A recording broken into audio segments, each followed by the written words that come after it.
Want to participate in a Donna Mike Show contest? How about this? You or a member of your household can only win once for 60 days. You must comply with any age limitations for each contest. For complete contest rules, send a self-addressed stamped envelope to the mighty WJFK, P.O. Box 3649, Washington, D.C. 20007. Thank you, and God bless. Don and Mike, there'll be no mollycoddling. Will you see if your mom can give my resume to Dennis Phillips? Because if I can get in a Broadway show, then I would have done it all. Film, television, and theater. The only thing left to be radio. That's just for ugly people. This episode deals with the inappropriateness of racial invectives and contains coarse racial slurs. Viewer discretion is advised. Everybody loves Donna Mike. Hey, kids, could I talk to you for about 30 seconds? This is Elvis Presley. I ask you to listen. Now, here's a song.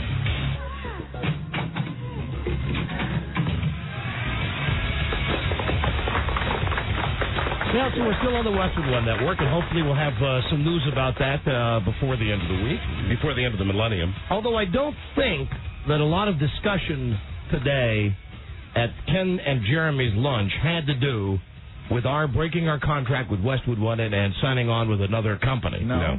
Because when they came back from lunch today, now listen, these two guys, they go and cocoon together every day from 2 until 3. I think that's been well documented on the show. Yes, it has. Yeah, it used to happen somewhat infrequently. It happens now regularly that they get together the first of the week, and it just seemed to me that they had quite a good time when they came back from wherever they were today. Mike, it was Office Depot. Yes. And it was a disturbing development because when Ken and Jeremy came out of the elevator and walked past our door, yes, it was obvious that they'd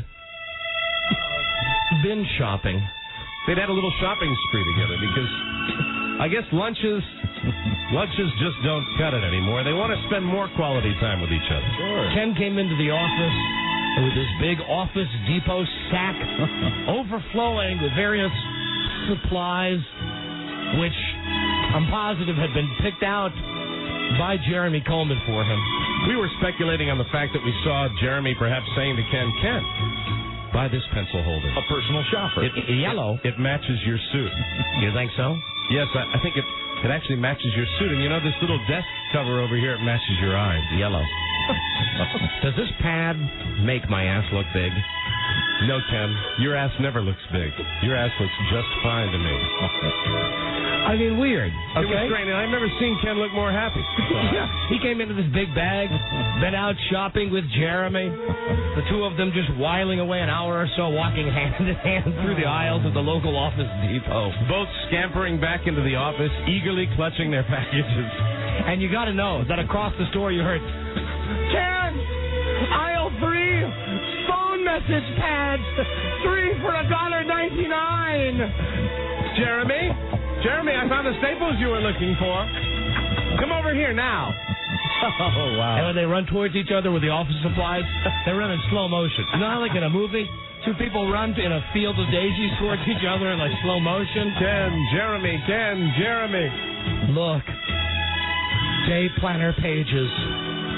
6 holes, just like your day planner, Ken. And then they get back to the garage, and they look in each other's eyes, and they say, you know something? We have to do this again. I've never had more fun. Can I tell you something, Ken? Yes, Jeremy.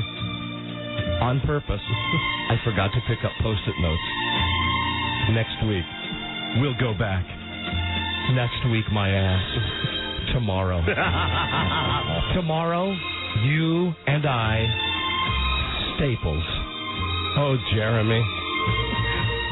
Oh, Ken. I love shopping with you. It's more than shopping, Jeremy.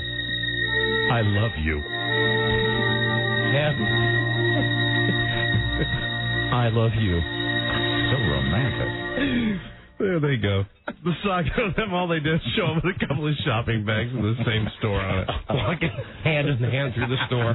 Both looking so delighted. Good story, though. What a lovely life we have. Well, now listen, the parts that we told were true were true. The fact that these two do go to lunch all the time together. Now, normally, and the only way to describe it is a glow. They seemed happy. They had an extra spring in their step. They legitimately looked happy with their little packages. They had a glow. They'd been out shopping together. Sorry, I get a little thrown there when Andrew Rice sticks his head in the doorway. It just kind of freaks me out a little bit. I see his shaved head stick in the door there. What's Ken's phone number? I mean his personal number at home. No, well, what's his office exchange number? 445. Thank you. Calling one of the shopping maids.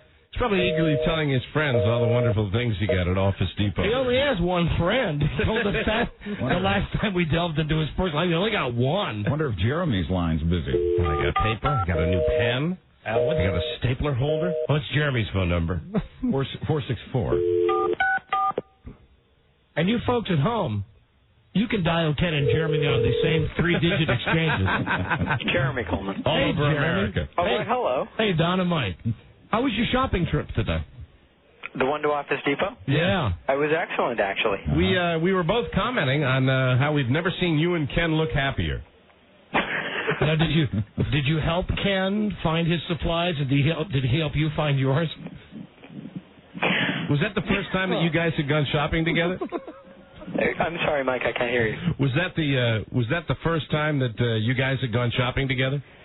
Yeah, I think so, yes. Mm-hmm. What did you buy? Me, personally?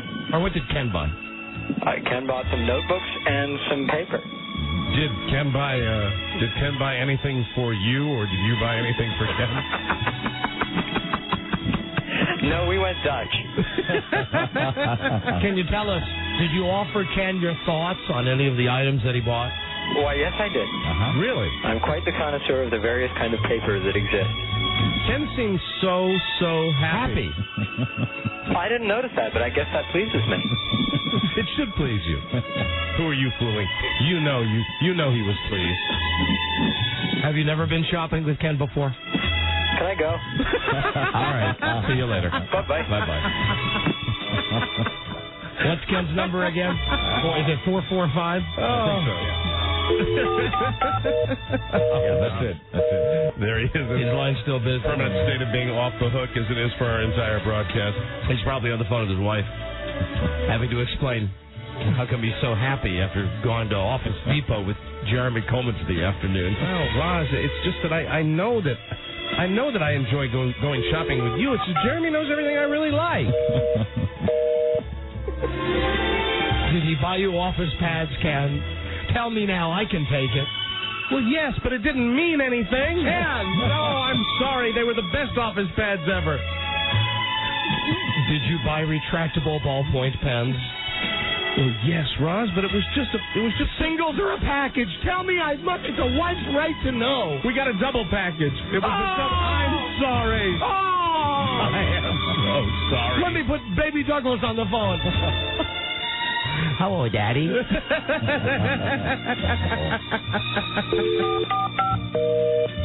We're not going to get through to him. No. He's a little more savvy than Jeremy is. Yeah. Well, Jeremy will learn to take that phone off the hook as soon as we go on the air. we'll remember that later and call Ken later. Just a goofy, abstract moment before the show today. Beautiful. When they came by and, both with their packages. I got to say, more so Ken Yeah. than Jeremy appeared to be outwardly happy. Jeremy appeared to be his usual guarded, defensive self. On the inside track, Ken on the outside facing our office directly, Jeremy kind of hiding on the inside. And then Ken definitely tried to steer the conversation away from his girlish shopping trip with Jeremy. You know how we are. He comes walking into our office and our eyes immediately go right for the package. We said, hey, what you got in the bag? He said, pads and pencils. Was out shopping with Jeremy. Boring office supply stuff. Boring for most people. For Ken and Jeremy, that's an afternoon of pure, exhilarating fun. And then as soon as he saw, and I know Ken saw, the wheels in our mind turned, and immediately he said, so, how about those games on Sunday, huh? Yeah, I made some money on the Vikings this weekend. Yeah. And we discussed that with him, but all the while we were still focused on the packages. Of course. The Shopping trip. That bag full of happiness that Ken was carrying in his right hand. Hello, Donna Mike Show. Hello, Donna Mike. Yes, hello. I just wanted to know, I did find out why you weren't on the air yesterday because of the holiday. Yes, yesterday we were celebrating the birth of Martin Luther King. I understand, but you guys celebrate any holiday that comes up, so it really wouldn't probably have mattered. But what I was going to say is, a lot of times when your Best of Donna Mike comes on, I was just kind of curious the fact that I am on, like that was me blowing. You know, you're talking about. Oh, this is the lady with the blowhole that we just played the tape of. Yes, you were famous all weekend. I was famous all weekend. I heard that on the radio yesterday, and I'm like, oh my God, I can't believe that's me on there. And then I remembered all the bad things you said about me. Oh, really? I don't remember. What did we say about you that was bad, honey? Yeah, it was bad. We said that you were lovely, you were charming, you were talented. Yes. All those were good things. You said, but you didn't say those things. Oh, what did we say? I really don't remember what we said. Marge Shot. How many packs of cigarettes do you smoke? Oh. Let's see. Oh, I bet you. What were you wearing? You asked me what was I wearing, and I said shorts. And then you got off the phone and said, "Oh, I bet it's brown corduroy." And, well, of all of those statements, I'll tell you the Marge Shot one was a compliment. It was. Really? Yeah. Yeah, we meant that from our ticker. I'm sure you did. There's no gal we admire more than Marge Shot on this show. Isn't that right? Yeah. Great American. So what do you have to do? Do you have to look like her or just sound like her? If you look like her, it's a bonus, but you just happen to sound like her. Oh, my God. Listen, Marge Shot is some 100-year-old woman, isn't she? I mean, I nearly so. Hey. I wouldn't have think I'd look like. And then you asked me who did I look like, and I couldn't really quite think of who, but I figured it out. Oh, good. Okay, who's the celebrity you most resemble? I figured it out. I figured out that I look like probably a 40-year-old Lena Horne. A 40-year-old Lena Horne. That's right. Wow. Baby. Wow. That's right. Lena Horne was still pretty foxy when she was 40. She's foxy now. Well, let's not go hog wild. Well, but I mean, but I'm not quite that old. Anyway. How old are you, honey? Well. You're not 40, are you? Oh, yeah, I am. You're 40? Oh, yeah. She's 40 plus tax. Yes, I am. Yes, I am. And I'm not. I won't be calling in for any spankings or anything like that. For one, it would take all day, and I just don't. Thank God. I don't have it in me with the ice pick thing that you guys go through. Yeah, baby. No. So listen, how's that iron lung doing? See, this is one of the reasons why I cannot get through with you guys because there's a celebrity I think you look like because I'm picturing it in my mind right now. Wait a minute. What? It's not going to be bad, is it? No. You ought to get the movie, rent the movie Kingpin, and check out Woody Harrelson's landlord. The lady that he has to do it with. Who is this? Who is that? She's lovely. Who is it? I don't know what her name is, but she's a character actress, and she's great in that movie. Go rent the movie Kingpin, and the lady, when Woody Harrelson is living like a little shack, he has to pay his rent, and he doesn't have the money to pay the rent. So he has to make love to his landlord. Okay. Now, if this is bad, Don, I'm going to call you back. Now, ma'am, this is a high compliment. It is. It really is a compliment. And besides that, is Buzz there? Yes, Buzz is here. Well, anyway, Buzz is from my hometown here, but he never talks about it, and I'm kind of concerned about that too. Has he been gone that long that he doesn't remember Wichita? No, I remember Wichita well. Wichita is a great place to be from. To be from. Yeah, you're right about that. That's right, to be from. You're right about that. All right, honey. All right, buddy. Well, you guys take care. Have a great day. Okay. Bye. Burbank and his delicate diplomacy. Bye-bye. Great place to be from. I had to think a while about that one. Yeah. Hello, Donna Mike Show. Yeah. Donna Mike, what's going on? Hey, Baldy. Hey. The other night, I think it was last week on WWF, I was watching that. It said, Donna Mike rules. Big old sign sitting up in the rafters. Didn't we have somebody call us last week and say that they were going to go to WWF and hold up a big sign? Yeah, we got a call after the fact that the guy was there doing it. Who knows? Yeah, I thought that was pretty wild looking.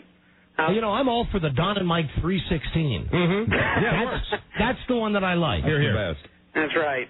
All right, Don't thank trust anybody. All right, thanks. No problem, man. All right. Later. Bye-bye. All that great publicity, and still we didn't come into work today and have a 3-picture deal from MGM waiting for us. No, I guess those executives out in studio land don't care about the WWF.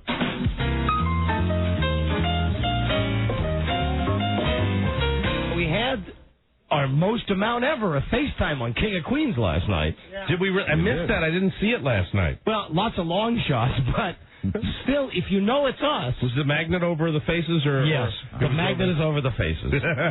However, thank goodness I wore a white T-shirt and white shorts that day because that's what sets our picture out from the rest on the refrigerator of King of Queens. That's how I noticed it the first time. Of course, I dressed like Johnny Cash, as usual. That was 20 pounds ago, so everything. I used to wear a black tarp. Hello. Hello. Hey, Donna Mike Show. Hello. Hey. Hey, yeah, this is the pimple face guy. Listen, I thought, didn't we go through this with you on the last episode? Never to call. I've got some more information. Never to call again. Never. I've got some more information. Wait a minute. I don't think you're listening. It's simply this. Didn't we tell you in the last episode? Never call again. Never ever. Why would I? No. That was so you would be talking. Like you. You would be talking right now. Okay. What's the guy's phone number, Charlie? Put it up on the screen, please. I'm really sick of this crap, and I don't care if his mommy and daddy call and complain to Ken Stevens that he gets a ton of phone numbers. Put that guy's phone number up on the screen, please. Please, Charlie. Please. And what happened to the pictures I was supposed to see this week? Is Charlie back at his office yet? Charlie's not even downstairs. Charlie's out of the country. See what Christine just wrote? Charlie is upstairs. Upstairs? Charlie is UPSTAIS. Charlie is upstairs. Well, she was trying to type extra fast. Hello there, Don and Mike Show. Upstairs. Hello, Don and Mike Show. Hey, you suck. Thank you, and I hope you had a nice weekend, too. Hello, Don and Mike Show. Hey, does Kensterbader and what's-his-face go shopping all the time together? Huh? Just what? You said Ken something. Kensterbader. Kensterbader. I wanted to hear it twice. It was worth repeating. Kensterbader. Hello? No, as far as you know, this is the first time they've gone shopping. Please turn your radio down. Hello? Hello? Next time we have a Kensterbader on the phone, though, we'll have to ask him about that. Don and Mike Show. Hello there. Hello. Hey, I was wondering, you guys going up in Hartford? Hartford, no. Okay, anywhere up in this area? Listen, move to where the food is. What do I look like, a road map, for goodness sakes? They tried to put the show on up in Hartford, but there's this woman up there, a 78-year-old woman, that just calls the radio stations and threatens them with all sorts of legal action. She's hot, Mike. Yeah. That woman you're speaking about, she's totally hot. Okay. I'm not going to mention her name now that you said that. She's hot. I mean that. Okay, all right. Yeah. Don't go there. Hello, Don and Mike Show. I was wondering if I could speak to Christine Gavin, please. Oh, it's about Christine's spelling. Yes. And listen, she's that wasn't as funny as Kensterbader. Listen, she's working under a lot of pressure back there, sir. Hello, Don and Mike Show. I just wanted to say that Francis Minfield is a fag. Who's a fag? Oh, all these boys that are calling with their hit and run calls today. Hello, Don and Mike. Hey, Don Mike, it's Buzz. Hey. Hey, I was wondering if you guys logged any time with that Tyson fight over the weekend. Yeah, I did. I didn't. You didn't get it. It was a great fight.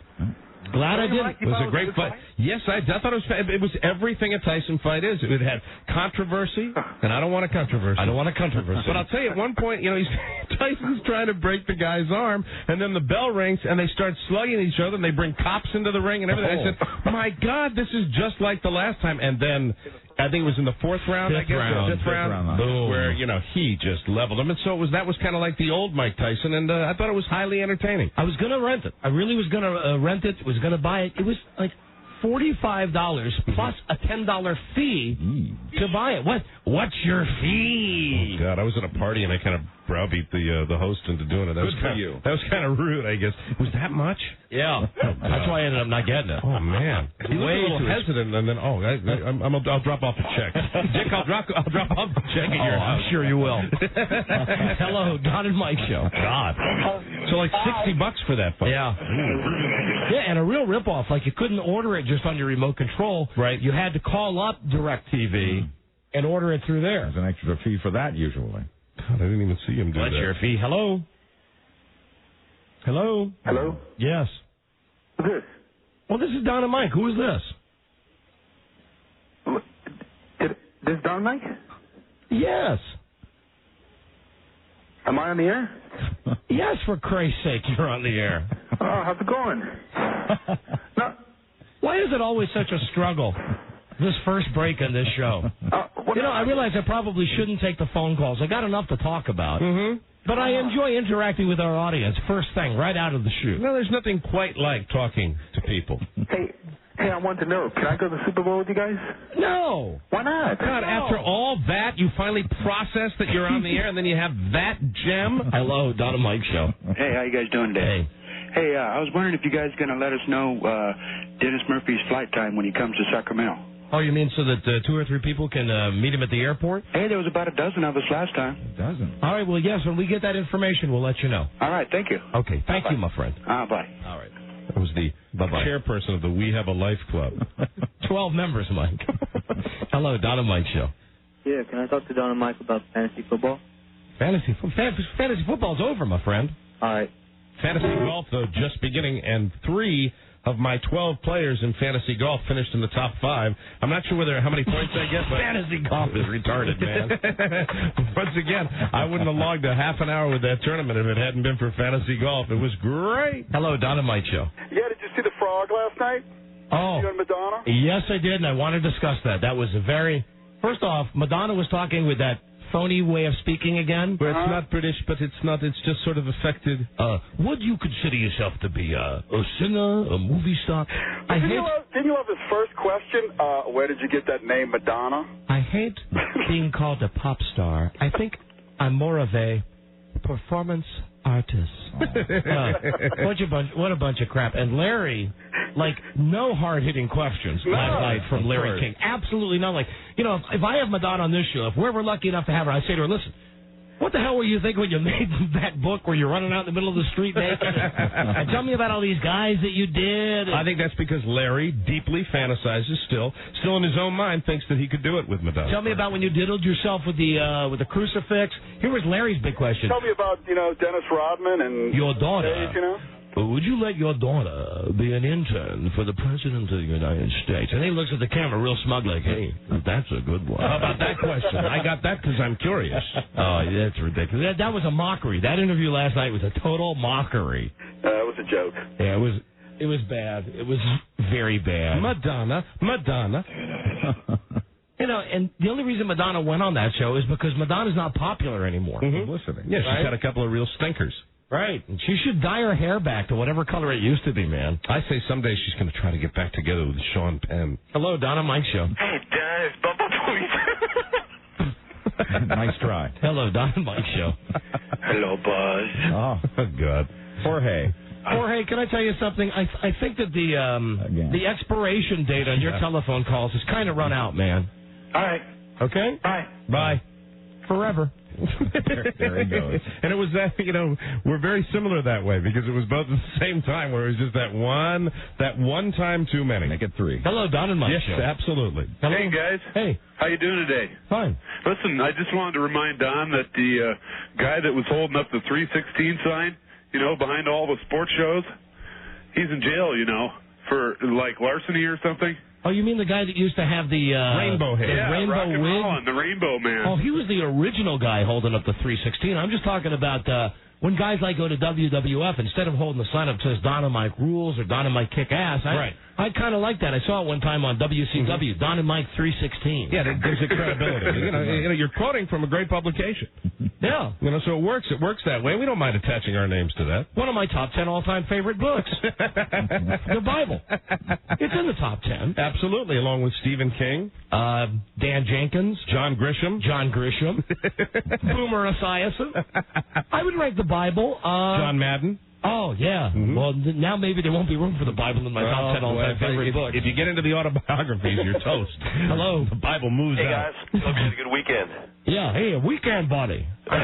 Hey, we're counting down to the weekend right now. 4 days until the weekend, everybody. I can't wait. We're counting down to Super Bowl weekend. Have some nachos, cheese dip, the whole family over to watch the big game on the Boob Troop. Count down to the weekend, man. Can't wait for my corn queso dip.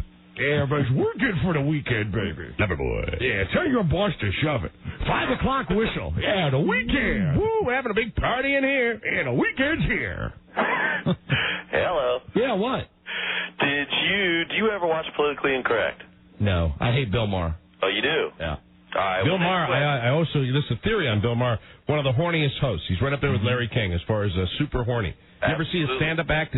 It's one of these guys where he's talking about sex a lot, but when you see it coming from Bill Maher, always makes me feel a tad uncomfortable. Little oogie? Mm-hmm. Yeah, we don't dig Bill Maher. And the other thing, how about the skins? The NFL, they don't want to let them sell it out of the family. That's beautiful. Don't you think? I think listen, I'll tell you what I think about that. That's a power play that the NFL is doing on the Milstein group.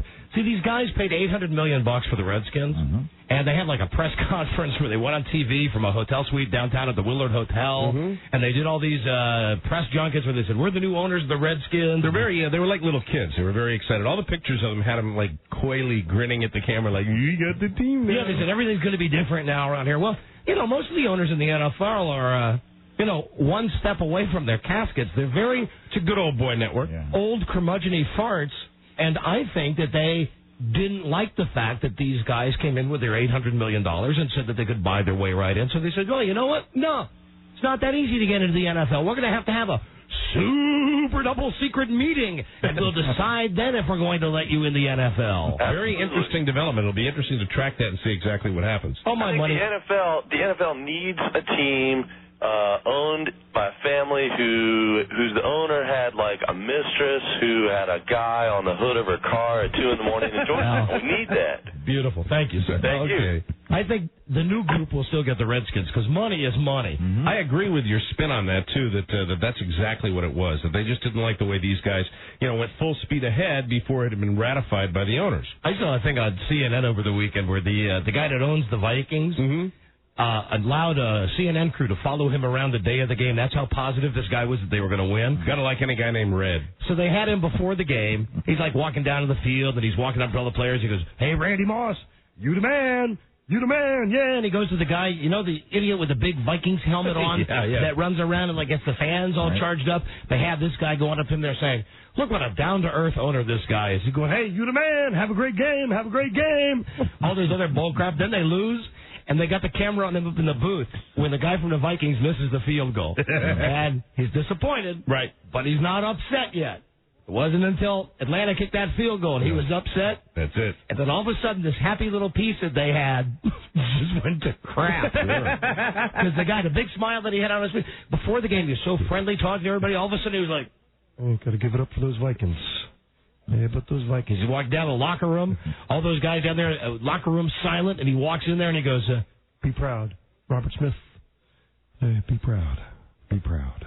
All depressed. And that was it. Everybody thought they were going to win by 3 touchdowns.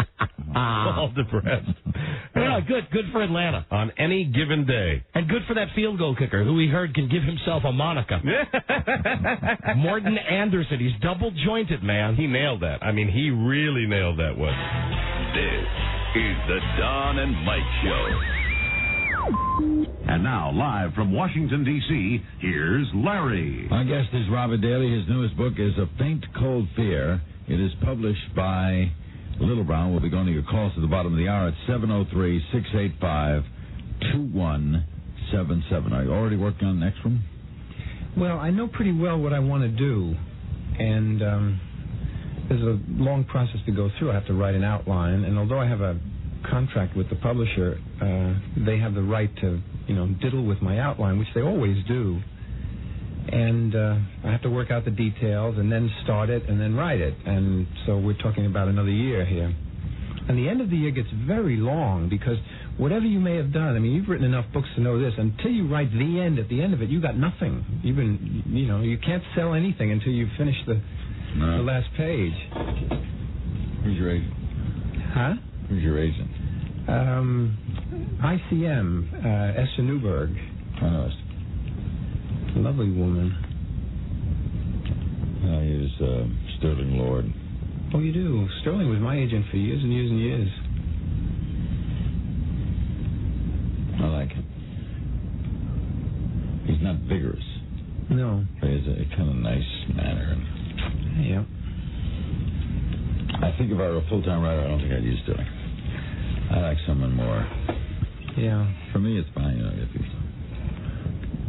Well, I just got a real nice advance to do a book on growing up in Brooklyn. Like Russell Baker did about Baltimore, right about just what the street was like in the neighborhood. Well, you got 4 books already behind you. Yours not a bestseller list yet? It's not yet. It's only been out 1 month, and the bestseller list is 2 weeks behind, as you know.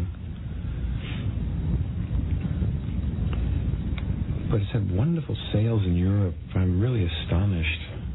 Same cover? I don't know what they'll do. I don't like the cover. It's got two messages. Yeah, it's okay. It's got two messages on it, both of which are, sort of against the female. Can't read this.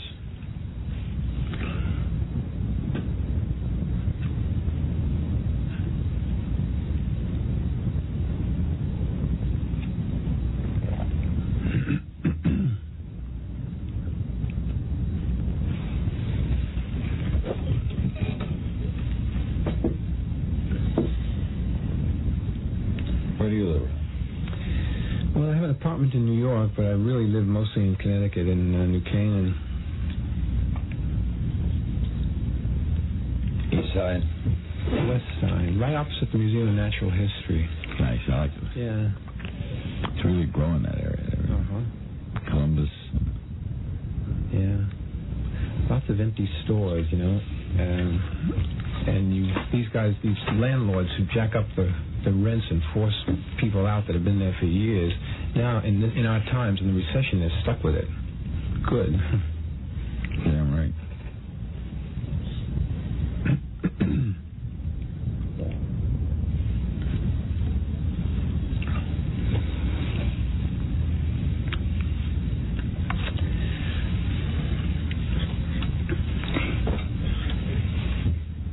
Are we back?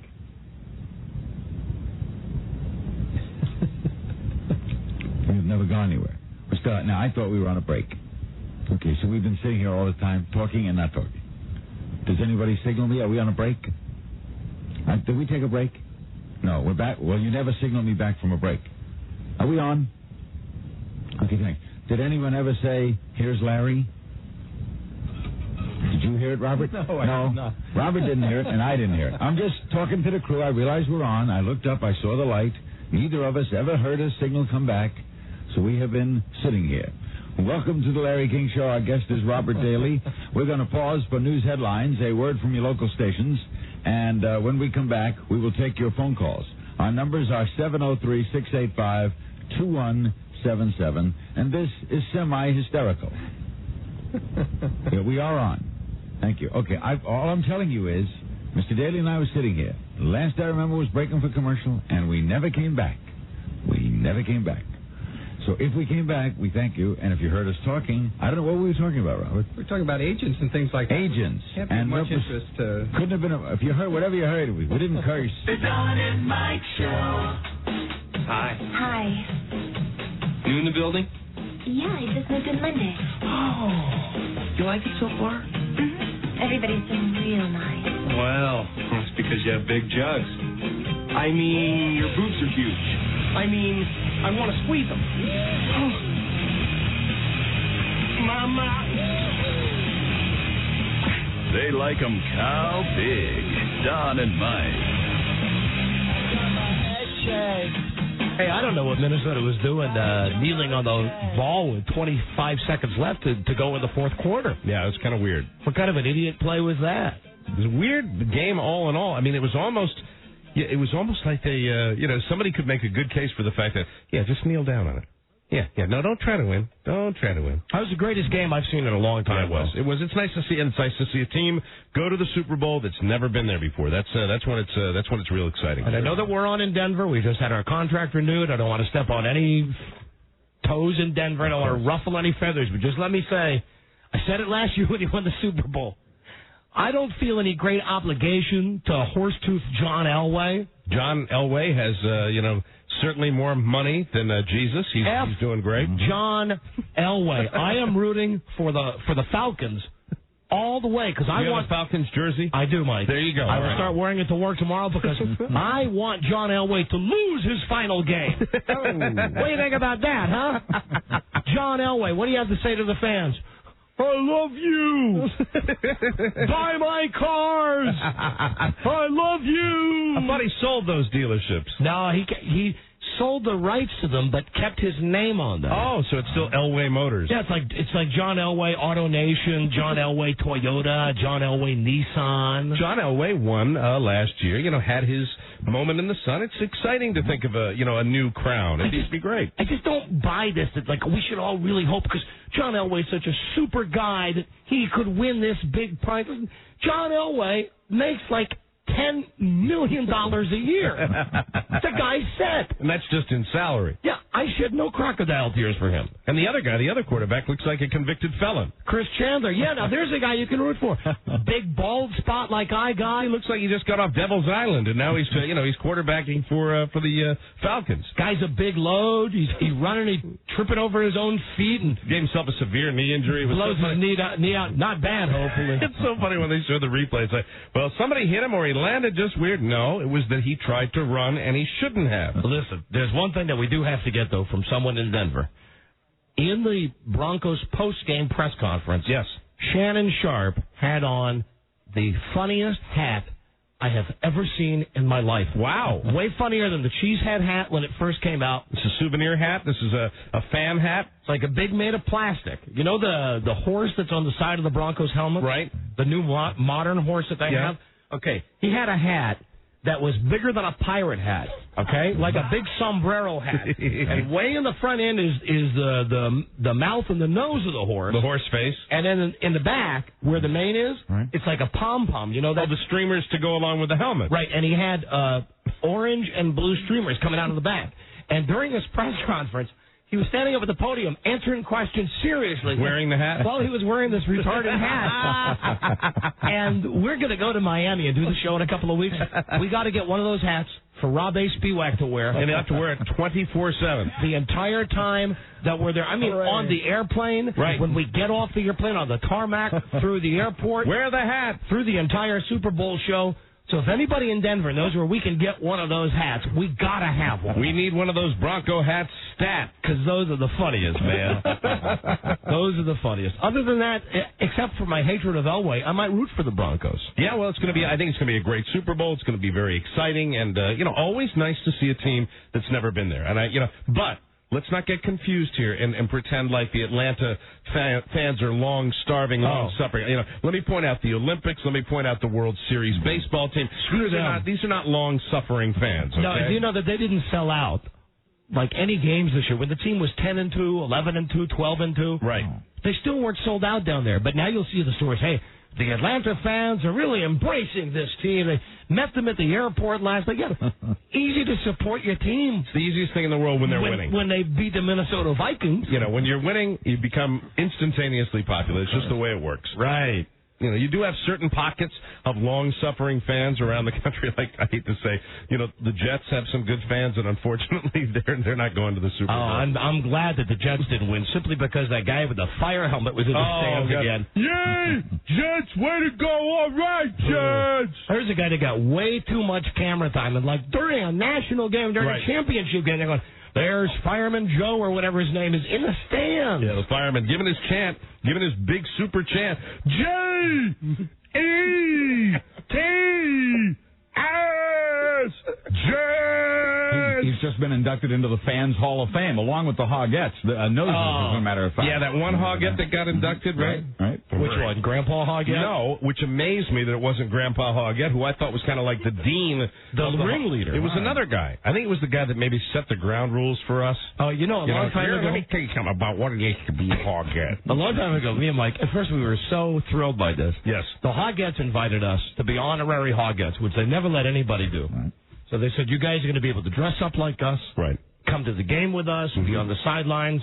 This is a big honor. Donna Mike, we love you guys. You love the Redskins. Be honorary Hog. How long was this? Like over 10 years ago, right? Probably over a decade ago. And I'll tell you, we were so excited because, hey, this is real cool. These guys were getting a lot of camera time. And every game, it was always the Hogettes. And we found out they were fans of the show. And we thought it was kind of neat. And we said, yeah, we'd be glad to do this. Do you remember they said, you got to get to the stadium, RFK. You got to get there an hour before the game. And we'll meet you like at parking lot 4. And we figured, hey, this will be a great party. These guys will be having a good time. Mm-hmm. So we get there. And right away, they started giving us rules.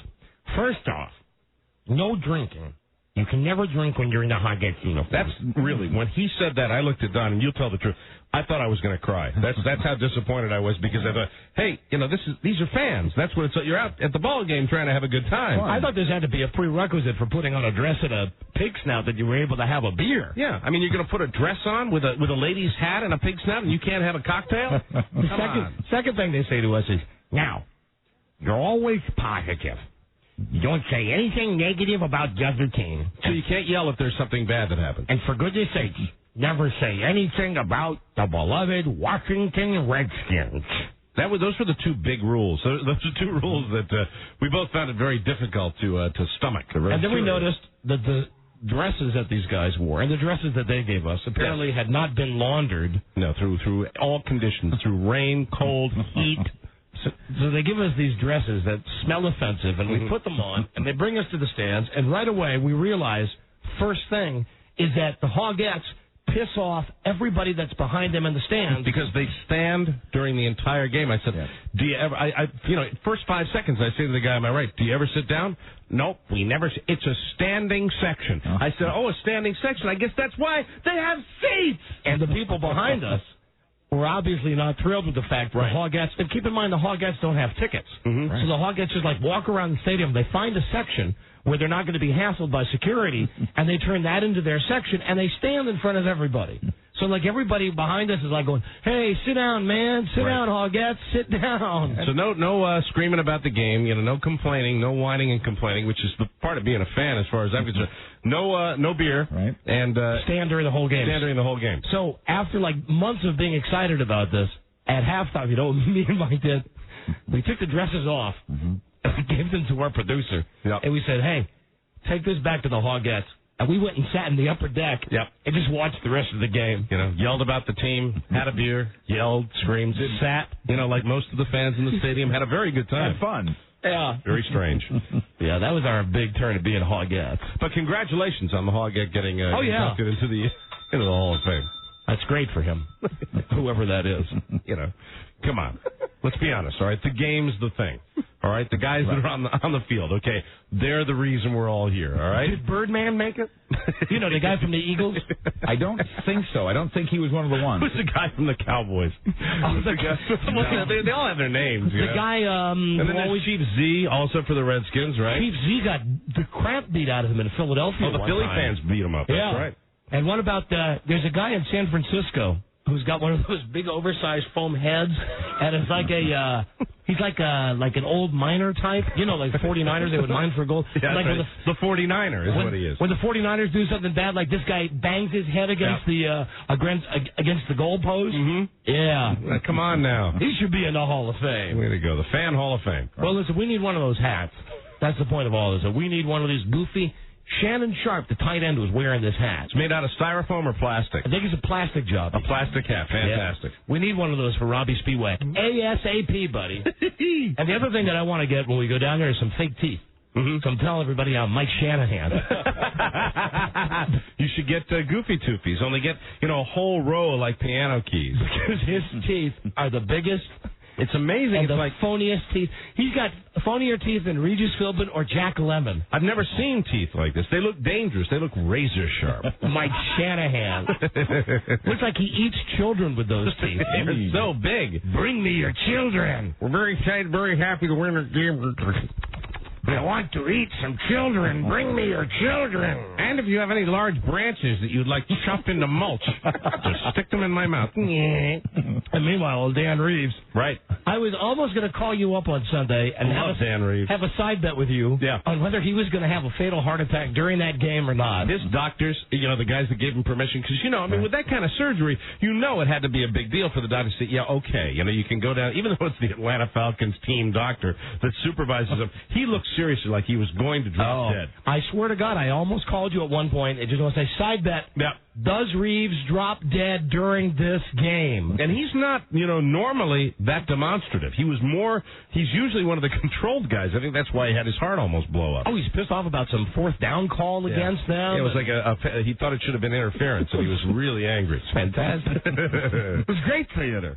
It was a very good championship game for the NFC. It really was. Oh, it was great. And the only bad thing was that since the Falcons beat the Vikings, that means that weasel Jim Nance from CBS was off the hook to mention our names. Yeah, he was going to mention our names if it went the other way, if it was a real blowout. But as it turns out, it wouldn't have mattered because the Vikings game went till 4:20, so nobody even watched the Jim Nance show, right? No, you couldn't take your eyes off that game. I mean, that's one of the best championship games I've ever seen. Yeah, pretty great game. So we're rooting for Atlanta till they go to the Super Bowl, right? Hotlanta. Right, yeah. Yeah, only, and for my reasons, only because for Denver, been there, you got it. You won it for John. Okay, so now make the story nobody ever at the beginning of the season would have picked the Falcons to go to the Super Bowl. That's why you want to see him win. Hey, John Elway's never done dick for me. I'm not rooting for him. And I bet you're thinking that could change, perhaps. You know, if that changed, you'd certainly change your viewpoint on John Elway. Oh, absolutely. I could be bought in a second. Like, for example, if John Elway's walking through the hotel lobby, sees you, Don, I listened to you out in Colorado, and I heard some things about me. Listen, $. I'll put that as an offer to a member of each $5,000. I'll blow Dan Reeves. I mean that. I have no idea. Oh, God. I got to erase that from my mind right now. Turn that videotape off. Jesse Tuggle, $10,000. I'm yours. Bill Romanowski, $10,000. I'm your bitch. Oh, God. Terrell. Oh, Mr. Davis. Terrell, man. This is the Don and Mike Show. Incredible! The Don and Mike Show. Their comedy is partly shtick. Don and Mike.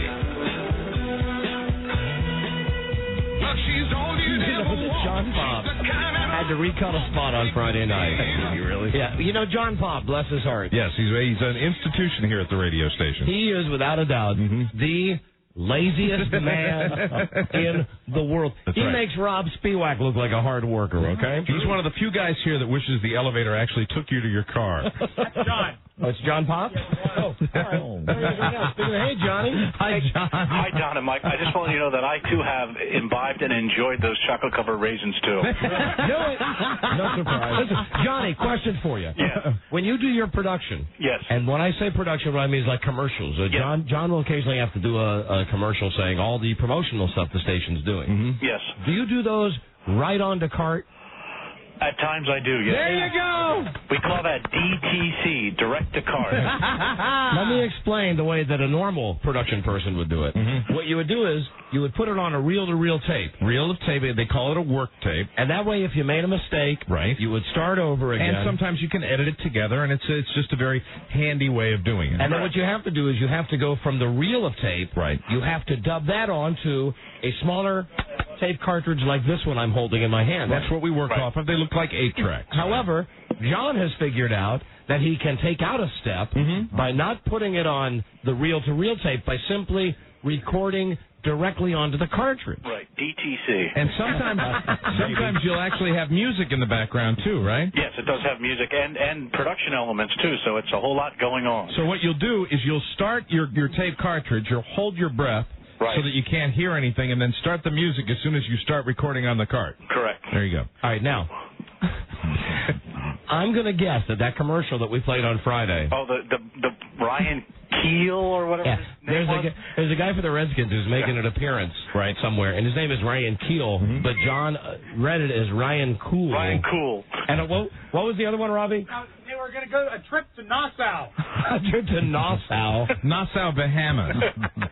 Right. And we played that, and I said to Rob, I said, oh, Johnny mispronounced that football player's name. Right. And Rob said that Johnny was very distraught when he had to redo the commercial on Very Friday frustrated. night. Did you now when you did the redo, did you do that direct to cart? Actually, I did that one on tape. Ah, wonderful. Good man. Yeah. All right, Johnny Pop. Very good. Thank you, John. Bye-bye. Thanks. Bye-bye. See you in Nassau. DTC, baby. Nassau, Bahamas with Ryan Cool. So you got to understand that the way John does it, that's the total laziest possible way that you can do production. The best analogy I can think of is something my mom used to say to me. It's called a lazy man's load. It's when you carry so much simply not because you're trying to be energetic. You carry it because you are actually trying to eliminate 2 trips. Hold on. Again.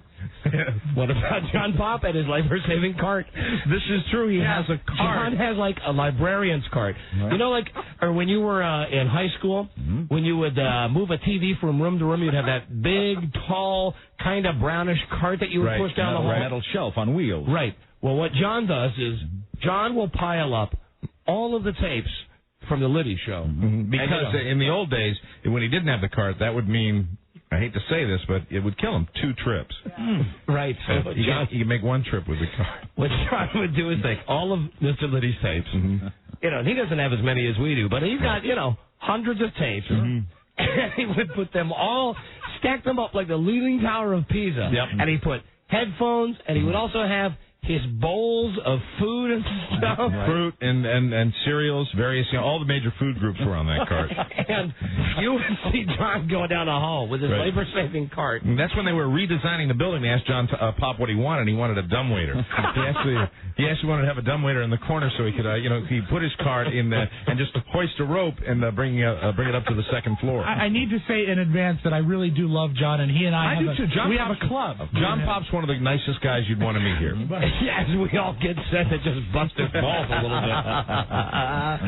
But, Robbie, what? You know what? I blanked. I blanked because you're making me laugh about the labor-saving cart. Well, I think, are you still going to get him the hand truck for Christmas? I am. And a small Cuban to push it. But I'm telling you, this direct-to-cart. Oh, it's funny. Maybe we're not translating it correctly in the radio business, but what it means is that remember when we used to have a guy that worked here named Rick McClure? Right. And sometimes me and Mike would turn on the microphone in the production room, and you'd hear this guy doing a commercial where he would go, "Save on Subarus at Hagerstown Suburb. Take 2. Right. Save on Subarus. Take 3. Save on Supereye." I mean, you would hear the guy make mistake after mistake after mistake. Sure. Until finally he got the commercial correct. Then he would put it on the cartridge. The pressure that Johnny puts himself under is putting it directly onto cartridge means probably something we all have done at one time or another when we're under the gun. If there was a time constraint, you wanted to get in and do it. John, it's kind of like his standard way of doing it. And the problem that you run is that if you mispronounce a word or something like that, well, it stays. And occasionally when you're doing it directly onto card and you do mispronounce a word, there is I don't want to impugn anyone's integrity here, but there's a slight desire to maybe simply let it go and just bring the card into the studio and get home. Close enough. Yes, Charlie. Much like he did for that one spot he cut for a stereo store where they had bass contests. Yeah, that's right. Yes, that's a good one, Charlie. When bass, when you're talking about the bass in a speaker became bass, and it was that was another directly on the cart. And that's because he's eager to just finish the project. Yeah. And there's no need to go back and listen to it again. That would take an extra 60 seconds, Mike. That's an added step. That's an added step. Something you might pick up if you did listen to it again, but no, that's in the studio as soon as he's done. He makes up the time, though, with his pretty cartridge labels. Oh, that's the other thing. Right. Thank you, Rob. Most guys at the station, when you do a commercial, you do it like this. You write the number of the commercial in the lower left hand so it can be easily indexed. Right. Then you sit at a typewriter and you type out, like this one I'm going to play in a minute. Amazon.com. It's the intro on it is 0.1. Right. The spot's 60 seconds long. Has the letter C, which means it's a cold ending. Cold, just stops, no fade out or anything. Then the next line is how long the commercial runs. 11:23 to 12:11, and it says agency to let you know that it was done by a professional agency. And then the last line is less hassle, which is the out cue. And as you can see, all of this is which is the out cue, and coincidentally the work philosophy of certain people here. I would like to point out that the word hassle is spelled incorrectly here. Hassel. Yes. But still, it's a very neat and professional job. But that typing is very time-consuming. Let me show you what John Pop does. I don't believe I have ever seen one of his labels, and I'm looking forward to this. This is it, Mike. You can see. Oh, my God, look at that. John did not take the time to type a label. What did he do? Did he write it as he was running into the studio? That's John's handwriting. He got bad handwriting. My God. So he takes a Sharpie and writes the number in the lower left-hand corner. Good. Then rather than take the extra 30 to 40 seconds it would take to put the cartridge label into a typewriter and type it out, he simply writes on there. Right. And he doesn't write all over Washington. No, you can't do that because that would take too much time. He writes AOW. Kind of looks like ow.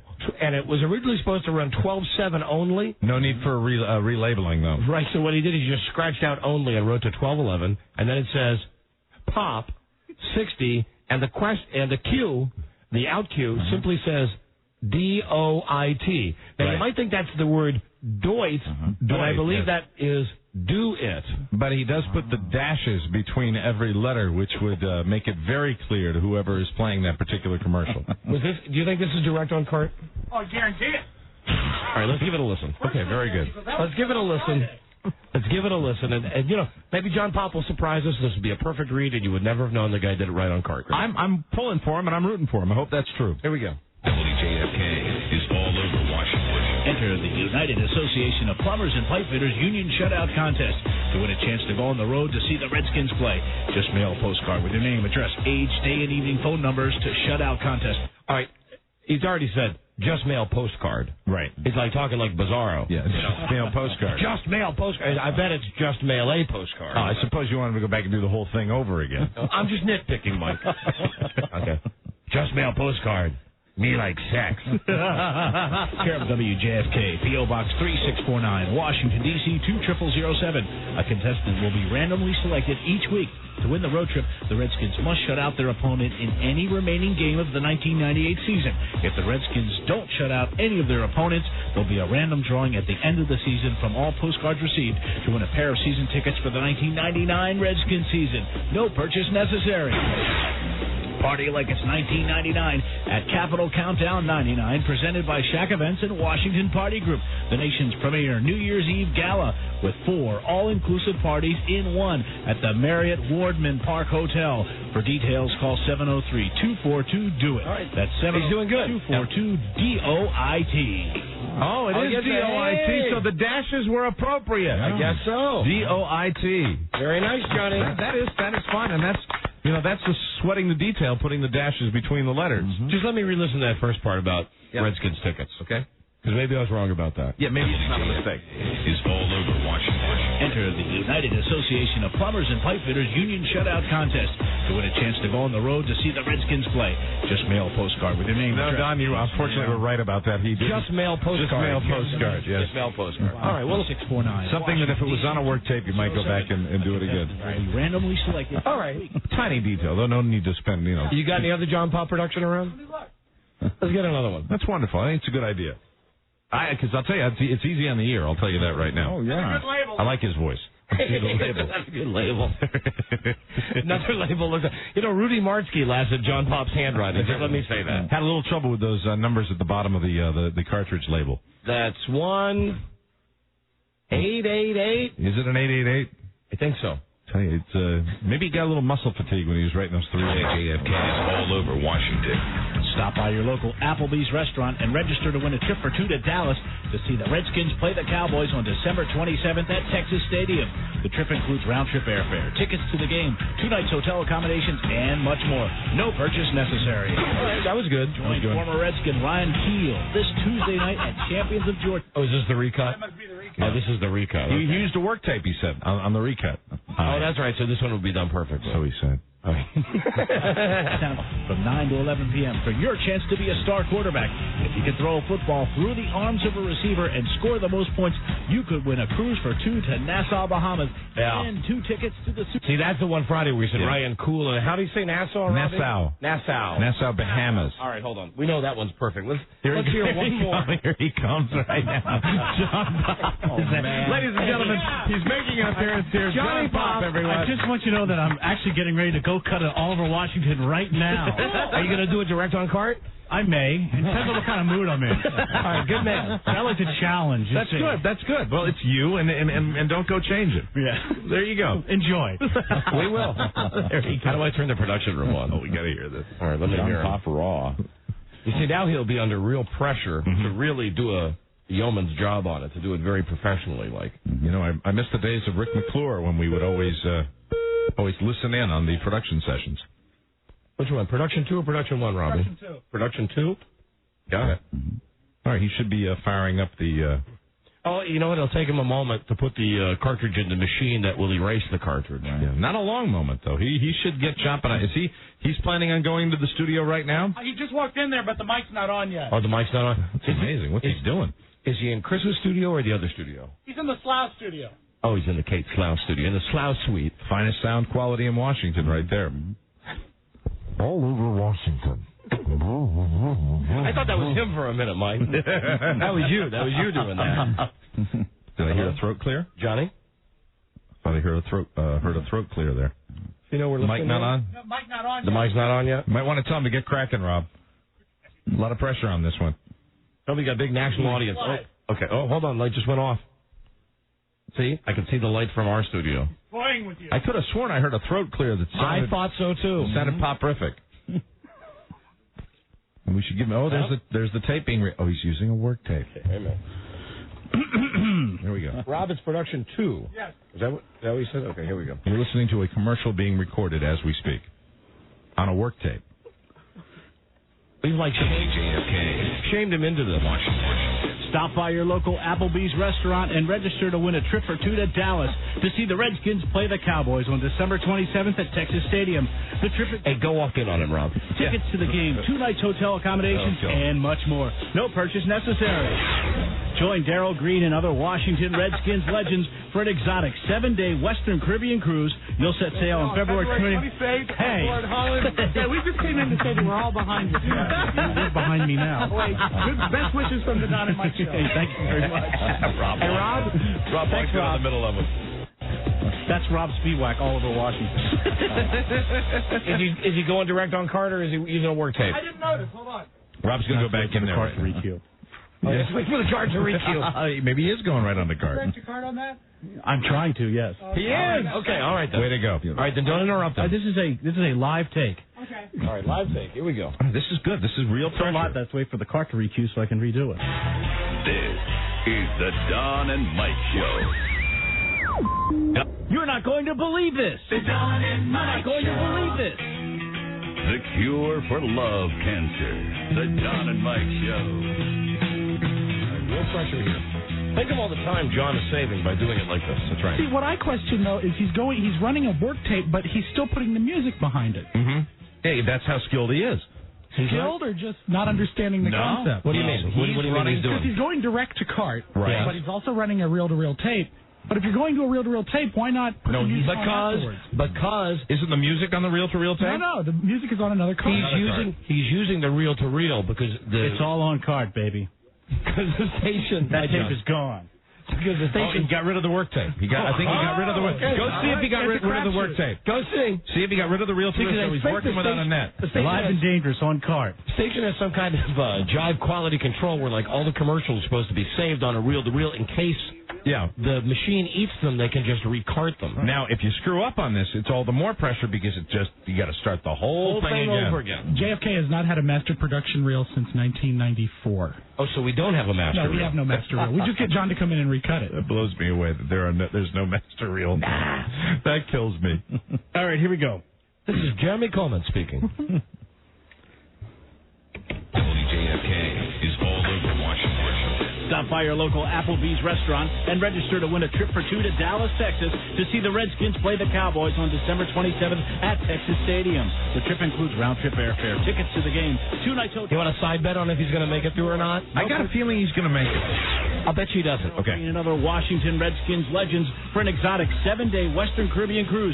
You'll set sail on February 28th on board Holland America's 5-star ship, the February. Dom. For more information, call the travel group toll-free at 888-255-0401. That's 888-255-0401. Visit the Dish Network display at any of the 18 Washington area Sears stores and register to win a Dish Network satellite TV system. Then listen to the Redskins radio, and if Sonny, Sam, or Frank announce your name, you'll automatically win a Dish Network system.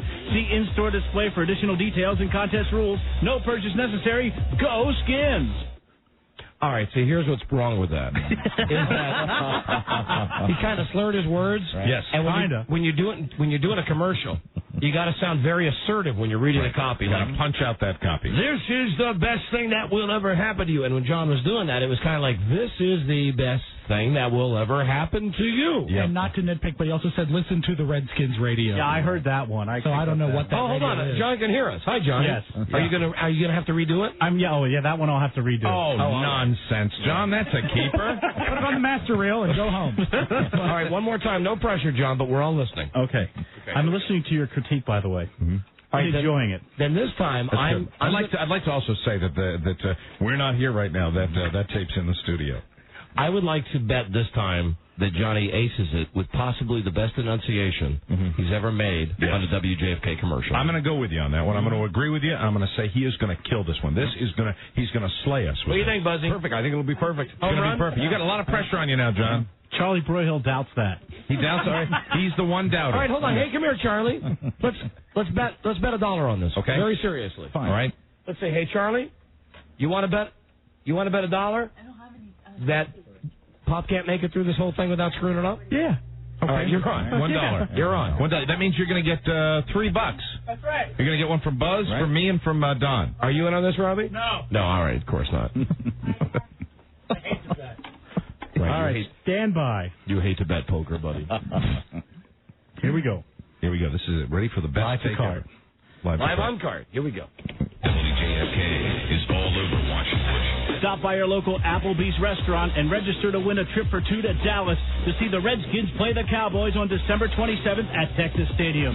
The trip includes round-trip airfare, tickets to the game, 2 nights hotel accommodations, and much more. No purchase necessary.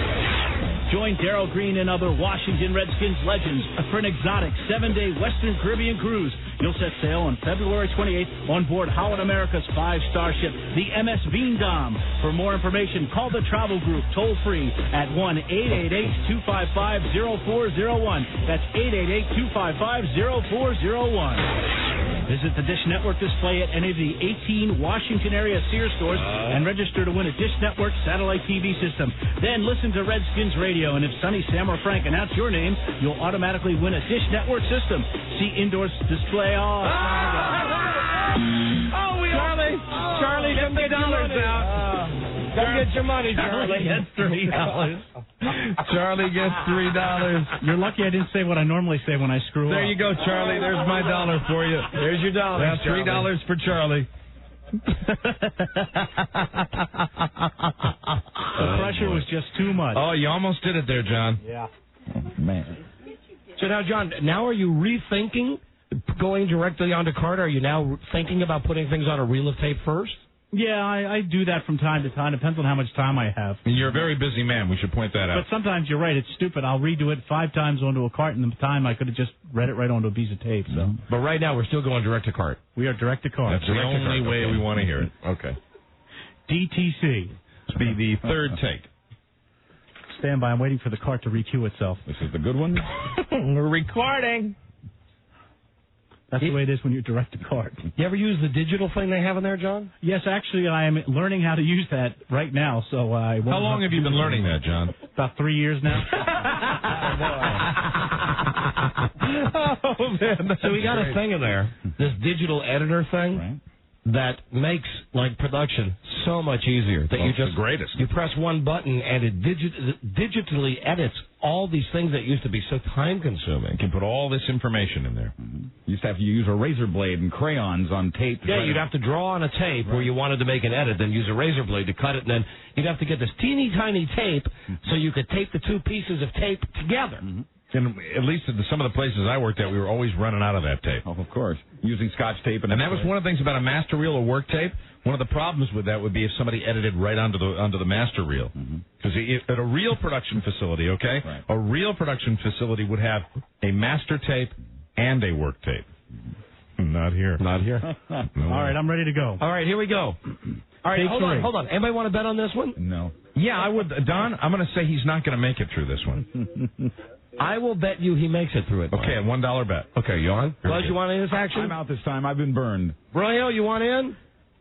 He's coming in. He's coming in. We're going to Charlie see what he Broyhill? What do you think? Is he going to make it or is he not going to make it this time?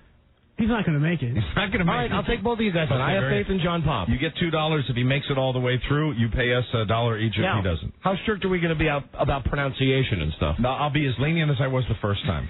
Okay, all right. Very good. I would tell you right now that under those guidelines, I would have used the first one as a keeper. I think John should be the ultimate judge because he's the one who has to decide whether or not it goes on the air. No, I think you're being foolish there, Rob. Well, he has no financial interest in it. All right, come on. We got to do a break. John, no pressure, but give us a great one this time. Here we go.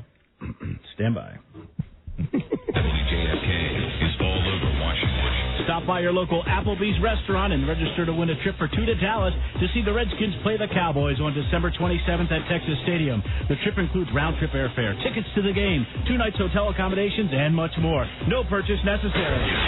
Join Darryl Green and other Washington Redskins legends for an exotic 7-day Western Caribbean cruise. You'll set sail on February 28th on board Holland America's 5-star ship, the MS Veendam. For more information, call the travel group toll-free at 888-255-0401.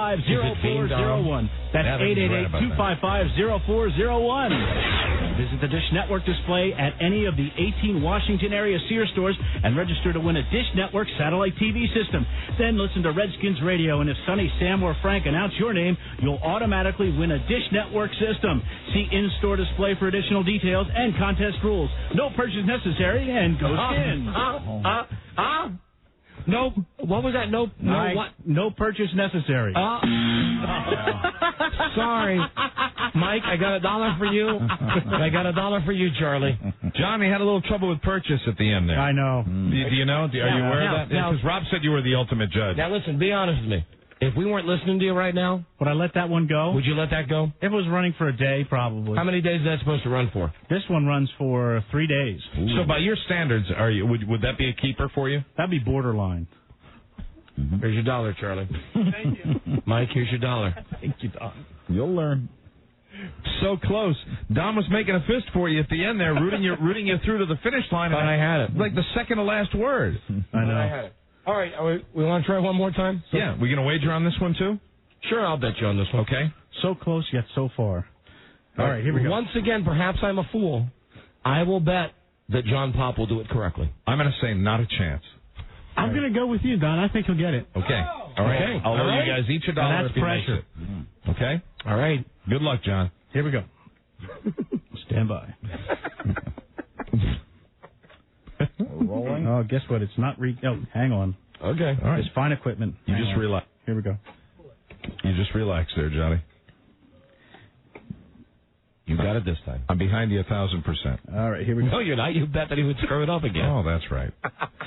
WJFK is all over Washington. Stop by your local Applebee's restaurant and register to win a trip for two to Dallas to see the Redskins play the Cowboys on December 27th at Texas Stadium. The trip includes round-trip airfare, tickets to the game, 2 nights hotel accommodations, and much more. No purchase necessary. Join Darryl Green and other Washington Redskins legends for an exotic 7-day Western Caribbean cruise. You'll set sail on February 28th on board Holland America's 5-star strong read this MS time. Veendam. For more information, call the travel group toll-free at 1-888-255-0401. That's 888-255-0401. Visit the network display that was okay. of the 18 Washington area Sears stores and register to win a Dish Network satellite TV system. Then listen to the Redskins radio. Oh, my God. You are bankrupting me, Johnny. Mike, here is another $1 for you. Actually, this is becoming quite a lucrative show for me today. Oh, my God. Oh, my God. All right. I'm ready to quit now. All right, I got to do a break anyway. Let us know if you get it done right, John. Yes, I shall. Okay, thank you. There he is, Mr. Liddy's producer, Johnny Pop, live from the production room. Live on cart. Oh, man. Mike, when you were in Atlantic City, did they have anything any gambling as exciting as this? Not a chance. I'd love to have the John Pop Pavilion. We'll come right back.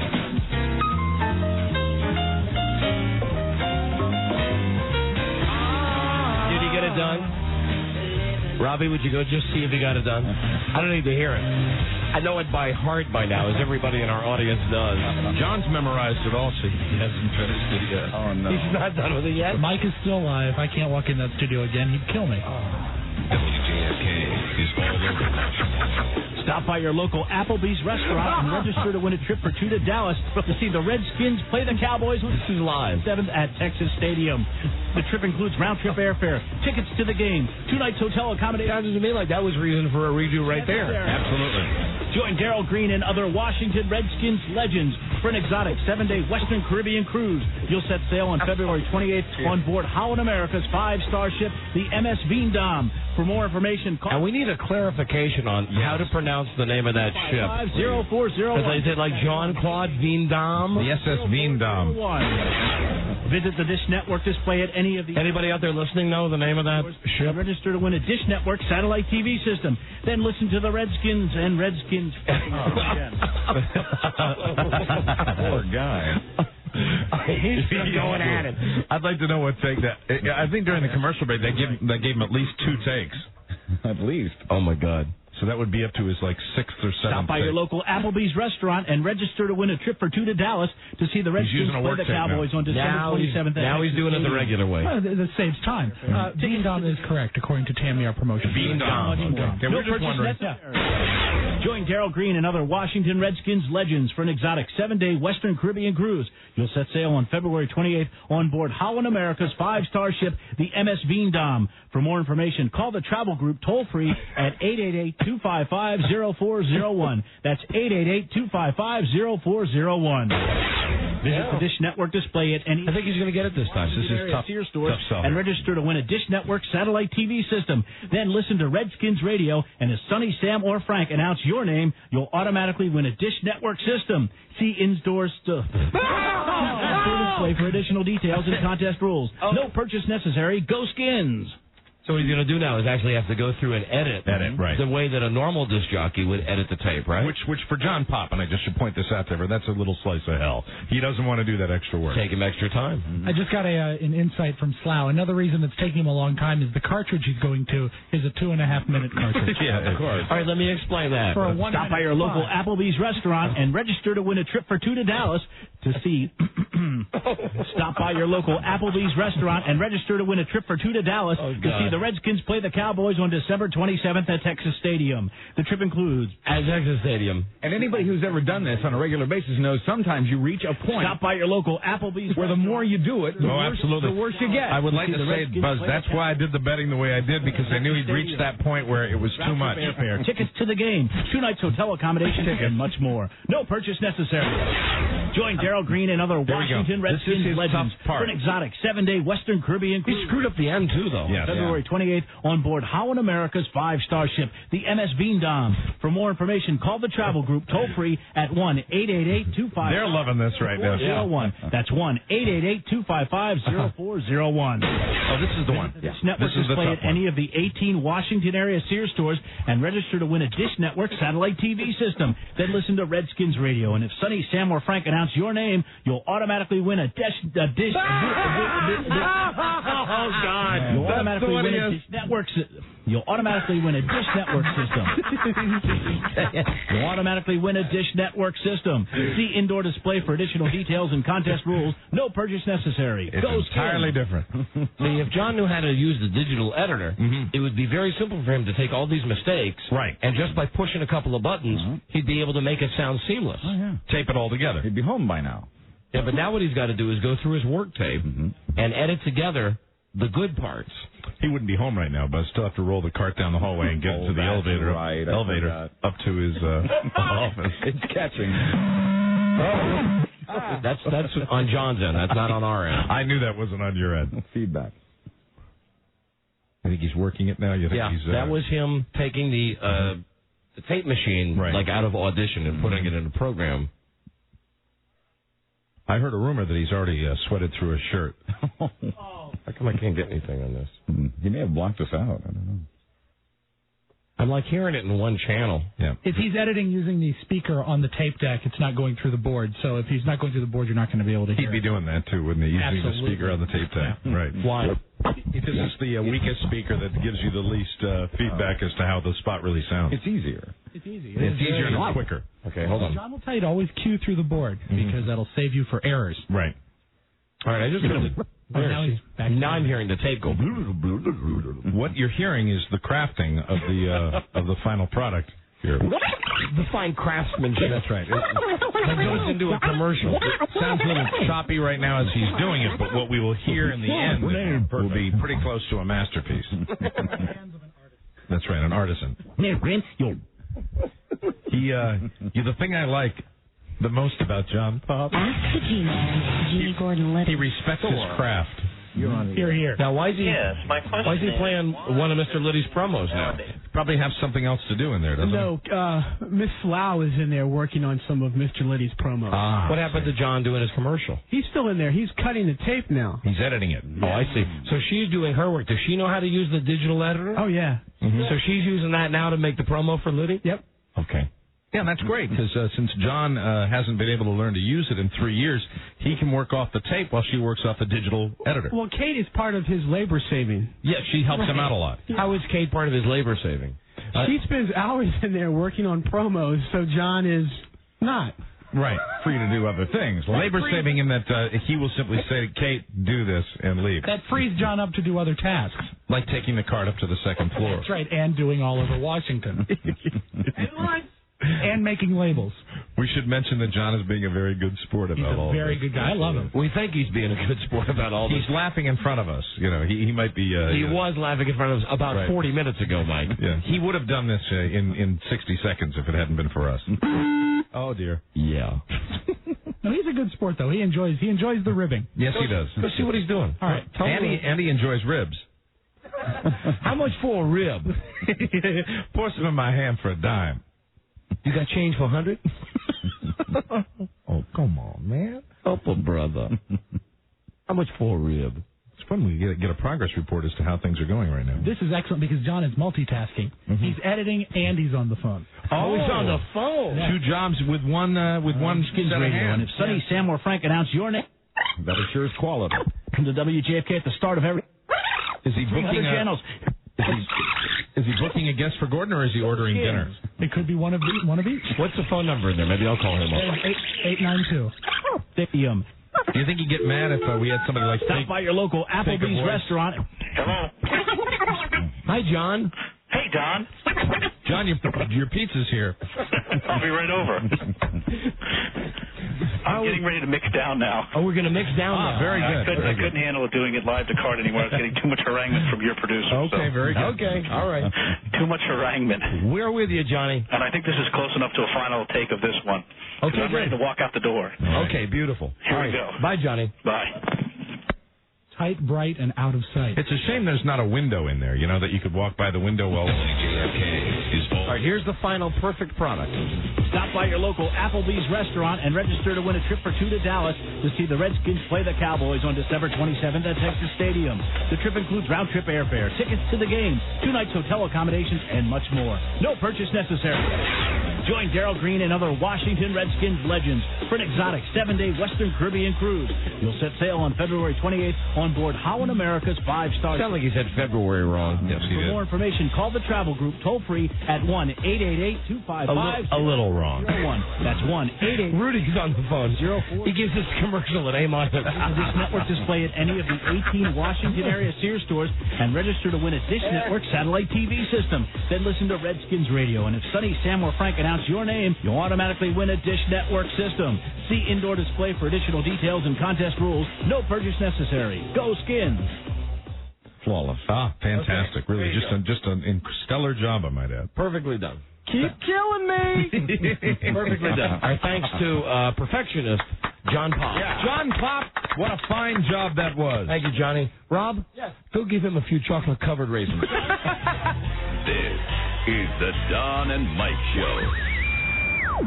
Take them all! Take them all! And not me! I'm too young to die! Oh, the pain, the pain. The Don and Mike Show. They wear a lot of hats while they sit on the fence making a commitment. Don and Mike. Hey, you want to do some underwear of the rich and famous? Yeah, let's do it! Not only can we ask celebrities what kind of underwear they're wearing, but we'll also ask what they'll be enjoying for Thanksgiving. Yeah, remember when we talked to LeBeau and he said, I'll be enjoying a meal at Kookaroo, which I didn't know at the time is a fast food joint out there in California. Oh, we saw that when we broadcast from California. It sounded to me, because LeBeau was saying it, I thought it was some kind of she fancy restaurant, but then we went by and it's like this chicken place. Now, of course, no celebrities in their right mind would ever give us their phone numbers. So what we have is another one of our spies who shall remain nameless. Yes. But they work with celebrities, and we received this letter. Dear Donna Mike, I thought you might like this list of new phone numbers. My boyfriend is a bodyguard for many of these celebrities. Very good. And that's how I got these numbers. And that's what you want your bodyguard doing in Hollywood. Now, no guarantee that these numbers will even be in service. You never know. But here's the potential list. Okay. Barbara Walters. Yes. Sissy Spacek. Ooh, that's a good one. Bill Cosby. Faye Dunaway. My underwear is my business. Roger Ebert. Yes. Vernon Jordan. Sidney Poitier. Yes. Kathy C. Gifford. Very good. Let's start right at the top with Kathy C. Let's go for it. Tremendously exciting. It's a very simple phone call. It's a very simple question. What kind of underwear are you wearing, Kathy C? Or Giff? Depends, I bet. You never know. You don't know, Giff. Hello. Hello. This is Frank Gifford. Hello? Yes, hello. Frank or Kathy Lee, please. May I tell who's calling? Yes, this is the Donna Mike radio show. The Don and Mike radio show? Yes. I'm afraid they're unavailable. Oh, bummer. Can I take your name and they'll get back to you? Well, we're playing a little radio game we call Underwear of the Rich and Famous, and we just call celebrities to ask what kind of underwear they're wearing. Wow. We're also going to ask what they're enjoying for Thanksgiving. It's kind of a twofold call, very brief. Who are you? Who are you? One of the hangers-on for Kathy Lee? Excuse me? Are you one of the hangers-on for Kathy Lee? Well, I guess you could say that. Or is this Cody? No, it's not. Hey, dude. So what, you have a telephone number? Yeah, hold on a second, please. Yeah, they'll ever call us back. Charlie, would you pick that up, please? Interesting. Interesting first call, though. All right, let's try... do you want to try Barbara Walters? Yeah, I think that's a good idea.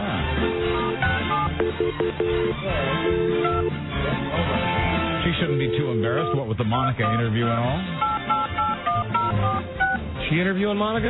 Yeah, apparently so. That's the big interview, right? Yeah, Supposed to come up after the first Oh, that's right, but that's so far off. Yeah, January, February, who knows? This is Baba Wawa we're calling right now? Yeah. Hello? Hello, Barbara, please. Who is it, please? Hello, this is Don and Mike. We're doing our radio show right now. Okay, you have to call her at her office. Is this Dr. Ruth? Call her at her office. This is Dr. Joyce Brothers, Mike. Oh, it's Dr. Brothers. I'm sorry. I thought we were trying the home of Barbara Walters. You want Barbara Walters? Yes, we want her. Desperately, we want her. Yes, we're playing a little radio quiz game, and we'd love her to play. Call her at her office. What did you say? Call her at her office. Are you German? No. You said call her tomorrow? No, I said call her at her office. Office. O-F-F-I. Off-I? Her office. You don't know office? Did you say office? Yes. Who is this, Yoko Ono? What? Is this Yoko Ono? Call Miss Walters at her office. You didn't tell it. Did you? You know, someone said if we called this number, we might have to call her at her office. Is that true? Right. That's what I said. Oh, you told us that. Yes, call her at her office. What did you say? Okay, well then what we need to do now is speak to Miss Walters. Barbara Walters, please. Hello? Hello? Hello? Yes, Barbara Walters, please. Yes. It's Don and Mike calling. We're doing a national radio show right now. Thank you. We need to speak to Barbara Walters, please. I told you to call her at her office. You will get her in her office. You want us to what, ma'am? Call Miss Walters at her office. I'm afraid I didn't understand. Did you say you want us to stay on the line and you will go get her? We'd be glad to wait. Why are you telling me that? I'm sorry. Hello? I'm sorry, please. Do you have a cell phone there? Because it's a very bad connection. We just would like to speak with Barbara Walters, please. How many times must I tell you to call her office? Tell us what? Call 45670. Oh, no. Okay? Okay, thank you. All right, thank you. Goodbye. All right, no. don't do that. Jesus Christ. All right, don't do that. Goodbye. You give trouble. God. Prison matron. Sure didn't sound like Yoko Ono, did it? He loved you long time. All right, next, let's try... Oh, hey, what about old Faye Dunaway? Faye Dunaway. I have heard that Ms. Dunaway can be somewhat difficult. Oh. Really? I think I saw it on a television program once. I will always beat you because I'm bigger than you and stronger than you. I will. But I will always beat you. Fax machine. You lost again. It's not fair. You're bigger than I am. It's not fair to win twice. But nobody ever said life was fair, Dina. I'm bigger and I'm faster. I will always beat you. Then I'm not going to play with you anymore. Ever. Oh, Christina got in trouble then, too. All right, well, that was a fax machine, obviously. And Steve Forrest showed up right after that. Steve Forrest from SWAT, right? Yeah. Steve Forrest. I'm a big fan of Steve Forrest. Listen, hold on. We have to do a quick break. Then we'll come back and go to the rest of the celebs on the list. We'll be back.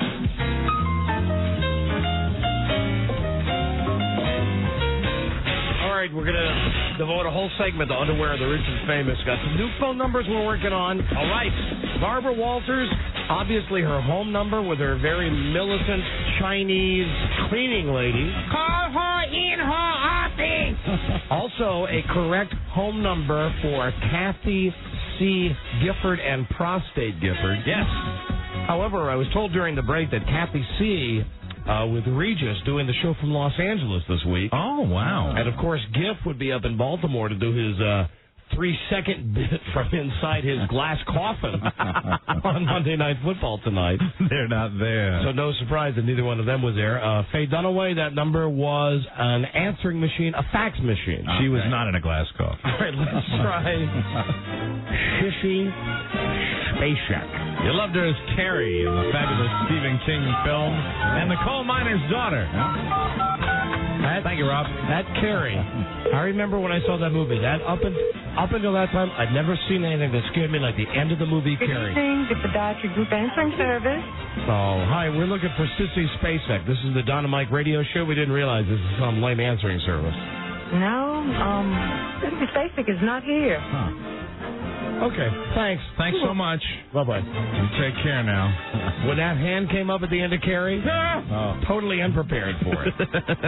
All right, how about Sidney Poitier? Sidney Poitier. I just watched him over the weekend in a movie, The Jackal. You have reached a number that has been disconnected. One of our finest colored actors.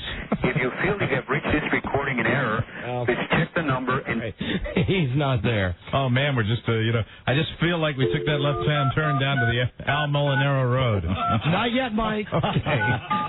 There's plenty of stop before we get to Al Molinaro land. Very good. We're trying Bill Cosby now. Bill Cosby, the Cos. Please hold while your call is being connected. Excellent. Sounds like a cell phone, maybe, for Bill Cosby. Wearing briefs. Riggins and roll. He'd probably be real pissed a couple The mobile unit you've called is DJ's calling responding or is outside the coverage area. Please try your call again later. A1. Hey, listen to that guy's voice. Great steak sauce. Man. All right, Roger Ebert. Yeah. Roger Ebert. Yeah. He's actually been on the show formally, but this would be an informal call. Good chance to ask him about the brain surgery for Frankenstein for Gene Siskel. The number you have reached, 52. All right, let me turn that off so nobody can hear that number. Blah, blah. Not in service. Oh, man. Please check the number and... All right, hold on. I'll tell you right now, I'm wearing some extra large briefs, and I hope you enjoy them, too. We got an extra number here. The girl who does makeup for Kathy Lee Gifford. Oh, very good. Find out what kind of underwear she's wearing. It's an extra bonus number. That has to be a thankless job, applying the makeup to Kathy C's tired old face. Yeah, but you get great forearms. Constant troweling. They should use a roller, like a paint roller. Foundation with a trowel. I need to put extra on. Oh, every day going through that is so difficult. All right, no? All right, we're going to our B list now. Because, as it turns out, some of these numbers were actually decent, so we'll hold on to them for a future episode. Very good.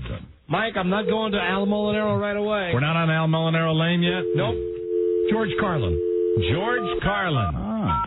One of our favorites. Who doesn't like George Carlin? Nobody I know.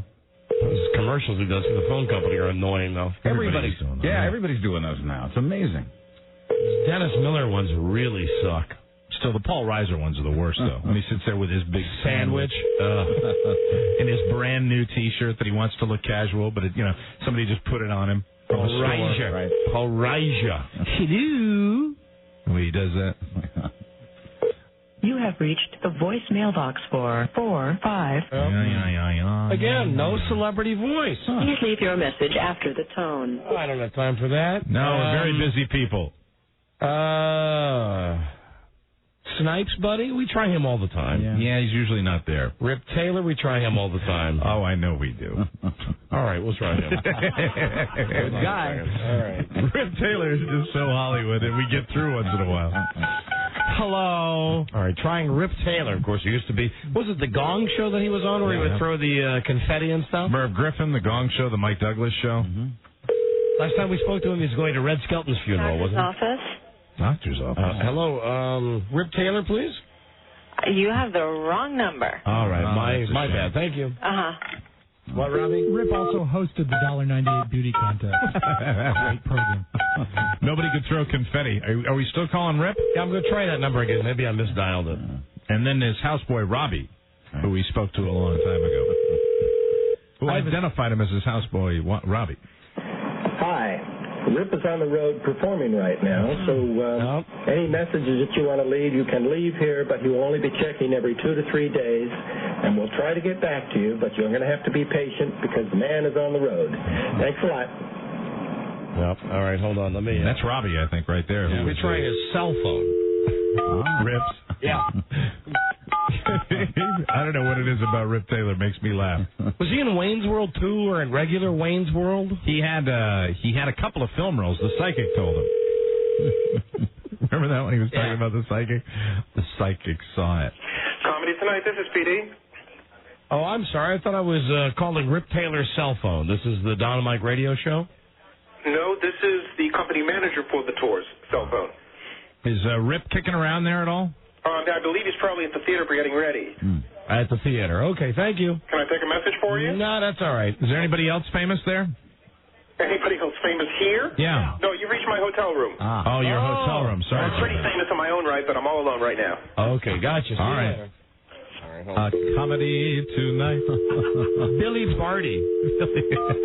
Famous midget. Oh, man, this is going to be a little rough since we don't have Scott the Dwarf running interference for us. Excuse me. Yeah. Famous dwarf. Scott didn't like it. We called him a midget. Famous little person, Don. Very horny, as I recall, from Scott's trips to the Little Person's Convention. And angry. Hi, thanks for calling the Billy Barty Foundation. I'm sorry we're not in right now, or either we're on the phone or in a conference. Hey. Please talk slow and leave your name and your phone number, and we'll get back to you as soon as possible. Thank you. Yeah. We represent. Hello. Hello. Pass the helium. Hello. Billy. Hello. Billy Barty.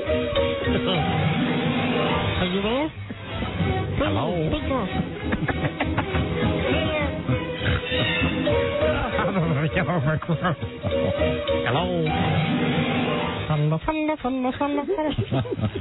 All right. Let me see. I don't want to call LeBeau again. I'm having turkey at Kookaroo. Okay. Fred de Cordova. Do you think anybody knows who that is? He used to be the producer of Johnny Carson's show. You and I do. That's all that matters right now. We're going to call former Tonight Show producer Fred de Cordova. You got through to him once before. He was very nice to you. Well, hi. It was many years ago. Oh, dear. We're sorry. Your call did not go through. Speaking of glass coffin. Then he changed his number. It just didn't go through. That's where Giff will be doing the show. I'm Chris Berman. Let's go over the glass coffin. Hello? Yes, hello. Is Fred there, please? Who? Fred de Cordova. He's not here right now. May I take a message? Is this Mrs. D.C.? She's not available right now. Oh, another housekeeper. Hello, this is the Donna Mike radio show. How you doing, baby? Fine, thank you. Do you clean his underpants? Pardon me? Do you clean Mr. DeCordova's underpants? No. We're playing a little game called Underwear of the Rich and Famous, and we wanted to find out what kind of underwear Fred wears. Oh, I'm not available right now. She's calling me. I'm sorry. You ever meet Mr. Johnny? No. How about Mr. Ed? No, I even new here. Mr. Doc? No, nobody. Mr. Tommy Newsom? No. No? No. How about Barbara Walters? No. All right, thank you. Okay. Goodbye. Bye. Bye-bye. Oh, Mr. DeCordova, these need some extra washing. Body by Jake. Jake Steinfeld? Yeah. We're going to call the legendary fitness guru Jake Steinfeld. We are definitely near the bottom of the barrel now. Good afternoon, buddy by Jake. Yes, Jake, please. May I ask who's calling, please? This is the Donna Mike radio show. We're doing our show right now. The Donna and Mike? Yeah, radio show. It's a national show on the Westwood One Radio Network. Hold on just a second. Excellent. Time to a new house. There he is. Excited about You can do it. Don't quit. We just are like this idiot's there. And protecting all of you. Be almost a letdown if he was there, won't it? Yeah, but he's there. Of course he's there. And he's going to come to the phone. Where else is he? Preparing for his next QVC appearance. Working on his Abadabas. Or his Batissimo. Don't quit. Don't quit. He coined that, you know. He originated that. That's his property. Yeah. Don't quit. Hello? Same holds true for people who make... And you know something? This is one of those hold messages where we all might get a little benefit out of listening to it. You're right. Yeah, right. Gentlemen, he's on a conference call. He's going to be a while. Can we call you back? Yeah, right. Tell him F you. Well, that was the message. Trying to sell me a broomstick for $39.95? Call it some kind of ab machine? You are not pleased. Okay, Mike. Getting very close to Molinaro time. He'll be home. Not yet. Not yet. Tony Randall. Tony Randall. Oh, if Tony's there, he hangs up on us, but he hangs up wonderfully. Yeah. Well, hello, click. Grace, we got to get some new celebrity phone numbers, man. Yeah, I know. This is 724. Oh, dear. Hold on. Please leave your message after the tone. That's Tony. Hello? Hi. It's Jack. How you doing, buddy? Thought he might pick up if he thought it was Jack Klugman. Hey, Tony, it's Jack. Are you there? You used your real voice, though. Oh. Yeah. You blew it. Sorry about that. How do you remember throw? Break out the book, Rob. Oh, boy. Break out the book. I don't Are want we to going go into the old dust-covered book Yeah, now? I'm not going to go Mount Molinaro yet. All Hold right. on a second. We're going deep into the book. Okay. We're trying. We came very close to Jake Steinfeld. And very close to Barbara Walters. And very close to Frank and Kathy Lee. Dr. Joyce Brothers. Oh, she was on the Today Show this morning giving out great advice about the holidays. They're both valid. I hope we get through because I want to thank her for that advice she gave out today. She said, put low expectations on your holidays. Yes. No problem, Joyce. Wonderful piece of advice. Very important. That's what I'll be doing. She is looking too good. Of course. Hello? Oh! All right. Damn. Hold on a second. How do you number code? Sean Cassidy. All right. I know, Mike. He done lately? I think he's tried to produce some shows and he's become bitter. Because Excuse me. Da-do, Ron. Hardy Boys. Looks like a Hardy Boys. Force-me Valdez, good afternoon. Or was that Sean Cassidy? Or was that the other guy? Was that the queer guy, Parker Stevenson? Hello? Hello, yes, Sean Cassidy, please. We are a financial management company. Do you want to talk to the bookkeeper? Yeah, sure. Okay, he's on a call. I can take a message. All right. No one's available. Yeah. All right, hold on a second. No, a bookkeeper. Robert Conrad. I dare you to knock it off. Have we ever gotten through to Robert Conrad? Nope. Good chance he might get upset. Yeah. Kind of banking on that now. Innovative artist. Oh, that's an agent. That. Francis Ford Coppola's winery. Maybe he's down there checking the grapes. Checking the grapes and making wine the only way Francis knows how, between two pillows. Working on that musical version of Gidget. Good afternoon, Nibom Coppola, Lorraine. Yes, Mr. Coppola, please. He's not available right now. May I take a message? No. Yes, this is Aaron spelling. Okay. F you.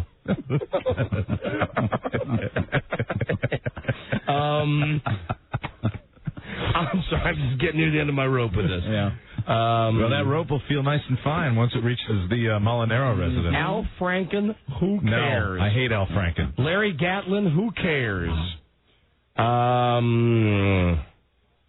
Larry Holmes Enterprises. Oh, we always call that up in Easton, Pennsylvania. Hulk Hogan, that a home number?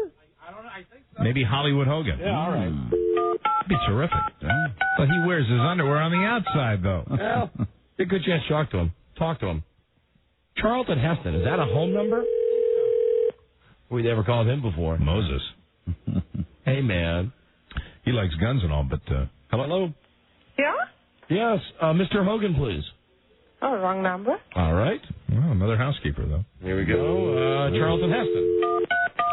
What kind of underwear do I wear? Loincloth, like in Planet of the Apes. I wear none. Hello? Yeah, Chuck Heston, please. May I tell him who's calling? This is Donna Mike. We're doing a national radio show right now. Hold on, please. Thank you. He just stepped out the door. Let me see if I can find him. Thank you. Thank you very much. The old mother chucker. Oh, that'd be very cool. Yeah. Kenny Kramer, no way. Hey, who needs Kenny Kramer if we get Charlton Is Heston? he expecting this call? Absolutely not. He is absolutely not, huh? Yes, Yeah. we're playing a little game we call Underwear of the Rich and Famous. Let me drop a little name here. Would you please tell him that we're good friends with G. Gordon Liddy? Hold on, I'll see if I can catch him. Very good. Hasn't he been on Liddy's show before? Very often, and what you say is true. G. Gordon just dropped by a couple of copies of his calendar to us today. We're having a meeting with Ken. Those girls in his calendar are nearly naked. I'd give that calendar a plug if I had the telephone number for it. Stacked and packed calendar. Should call G. Gordon Liddy and order his calendar. It's got a very interesting cover. And the girls are almost naked. Very controversial. Oh. My favorite was Miss April. Yeah, April was showing it all. Totally see-through. Mm-hmm. All right, well, if he's not there... Hi, I can't catch him, but if you'll call back in about 10 minutes, he ought to be back here. Oh, really? Now, are you just BSing us, or...? No, I know how to say goodbye. Oh, that's good. Okay, we'll check back with him. All right. Well, if I do a commercial break, it's on you then. We'll come back. We'll call Charlton Heston in 10 minutes. Well, I can't guarantee, but I can tell you he's going to be in the house in 10 minutes. Okay, thank you. Very good. Bye-bye. Oh, here you go. That's exciting. This poor handwriting screams John Pop. The number for G. Gordon Liddy's calendar, I'll give him a plug. It's 1-800-737-1808. All right. Part to see. Tom Landry? Tom Landry, legendary coach of the Dallas Cowboys. And a man that I would be fascinated to know the answer to the question. What did you say to me? We're sorry. Your call cannot be completed. Of course not. All right. Hold on a second. Shirley MacLaine, we call her too much. Eddie Mecca, I'm bored with him. Mr. Methane, no thank you. Jay North, just had him on the show. Donnie Osmond, big bore. Ted Nugent, had him on plenty of times. Regis Philbin, work. No, that won't do it. Tony Randall, I already called him. Marge Shot, who cares? Sally Struthers. Sally Struthers. You ever made contact with Sally Struthers? Nope. I don't think so. Tell her we're calling from between two pillows. Must have been a dream I had that we actually did get through. This could be nice. Fran Tarkenton? Oh, that's a work number. I don't see anybody else. Dionne Warwick. Who cares about her? Yeah, we've also had her on. We played the game with her. Yeah. Dick Van Patten. No, thanks. No, not until we're getting ready to go out to L.A. again to play poker. Hi, you've reached 476. Yeah. Whose number is this? Bye. Struthers. Oh, Oh, was that her? Sounded like a kid. Sounded like a kid, I think. Oh, it's Sally Struthers. Let me speak her language here.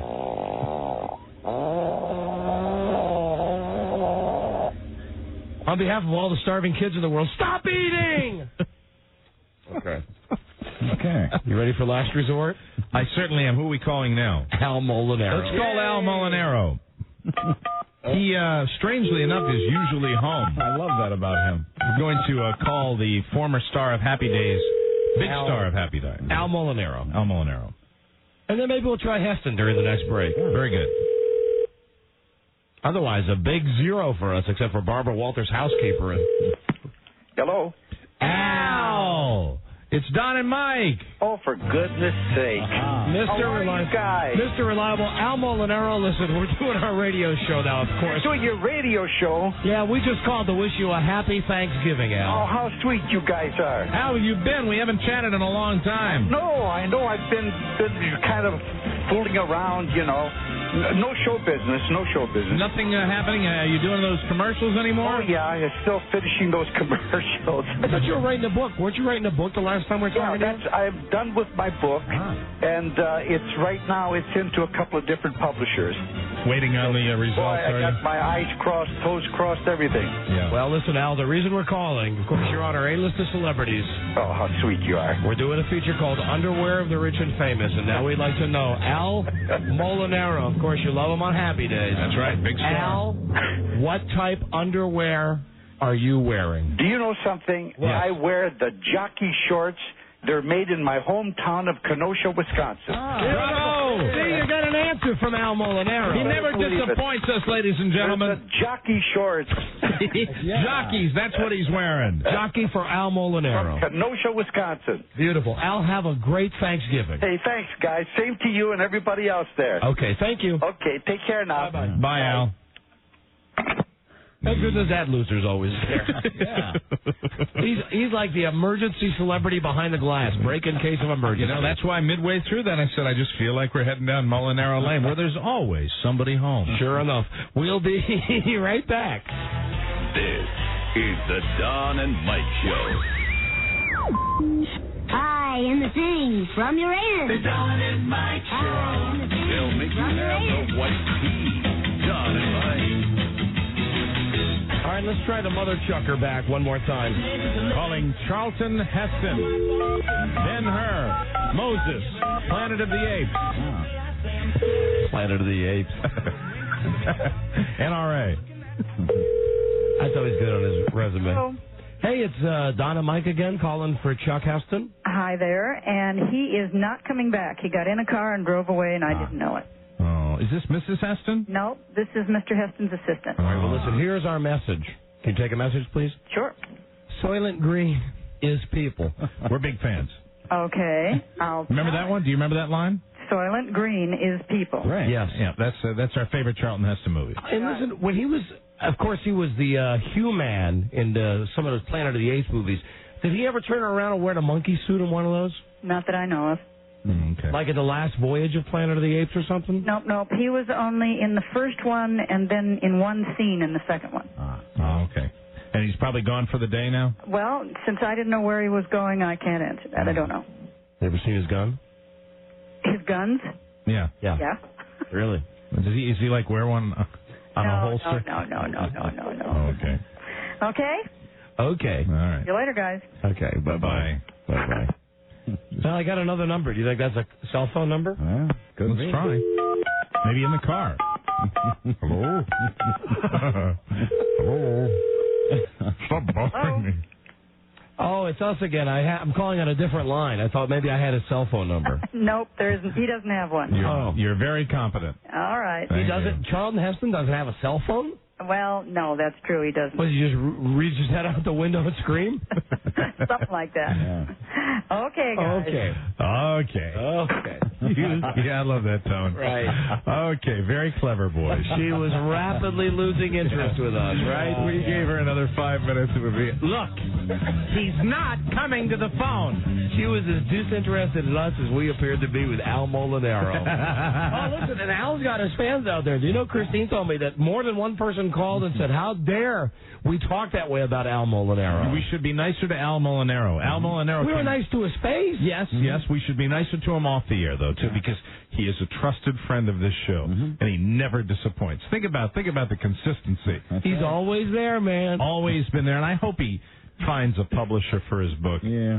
When I called him a loser, I guess it was just all the pressure of all of the other real celebrities not being able to take our telephone call tonight. We love Al Molinaro. Yeah. Yes, we do. And we love his encore dinner commercials. He's good in that Weezer video. You know, just like Buddy Holly. Oh, and you're married, Tyler Moore. Don't forget him on The Odd Couple. Oh, Murray the Cop. Yeah. He was the TV Murray the Cop. Yeah. Right. Fine man. Al Molinaro. We didn't ask him what he was having for Thanksgiving. Do you want to maybe give him a call and ask him? Absolutely not. I had my fill of him for a while.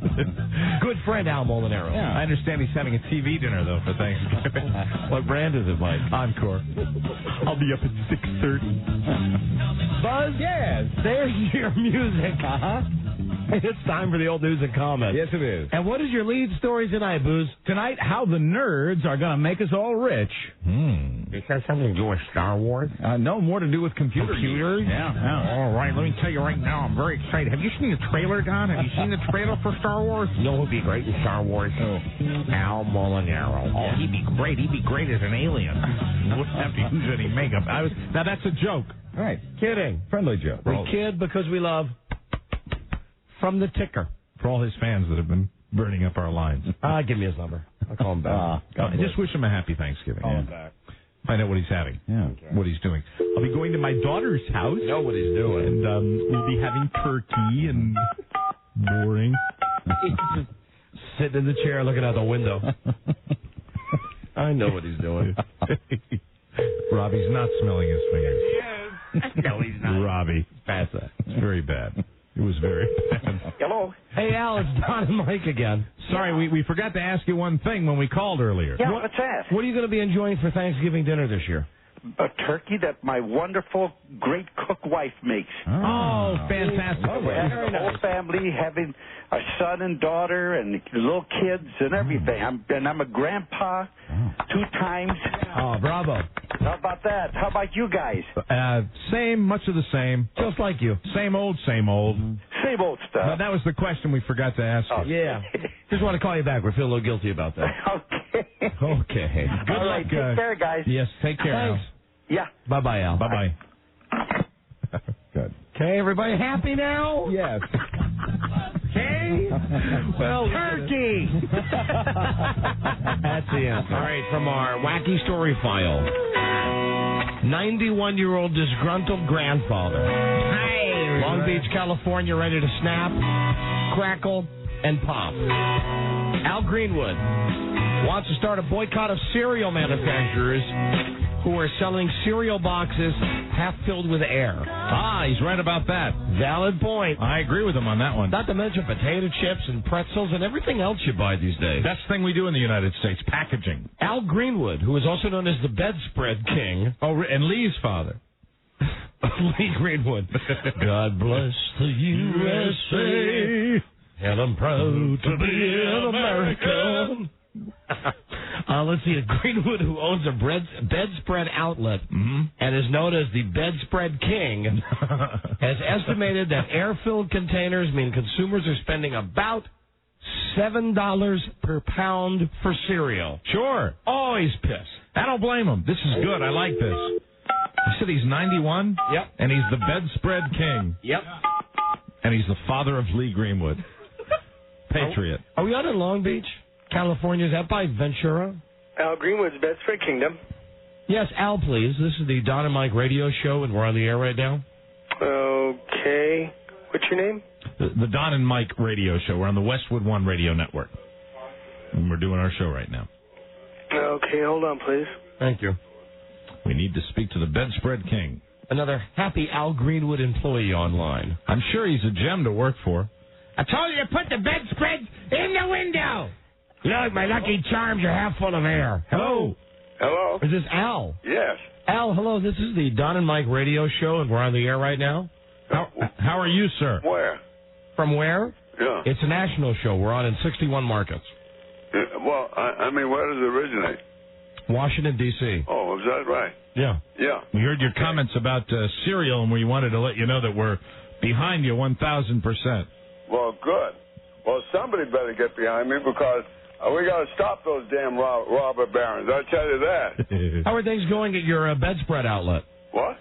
How are things going at your bedspread outlet? Our bedspread outlet is going all right because we give people value for their buck. Value for their buck, right. We don't screw people like these big pockets, believe me. Really? And, when did you first start thinking about this, Al? Well, look, I bought a box of cereal at the market. What type of cereal was it, Al? It was Ralph's Hexagrain Crispy Hexagrains. I got You mean you don't in front of me? You don't buy the name brand cereals?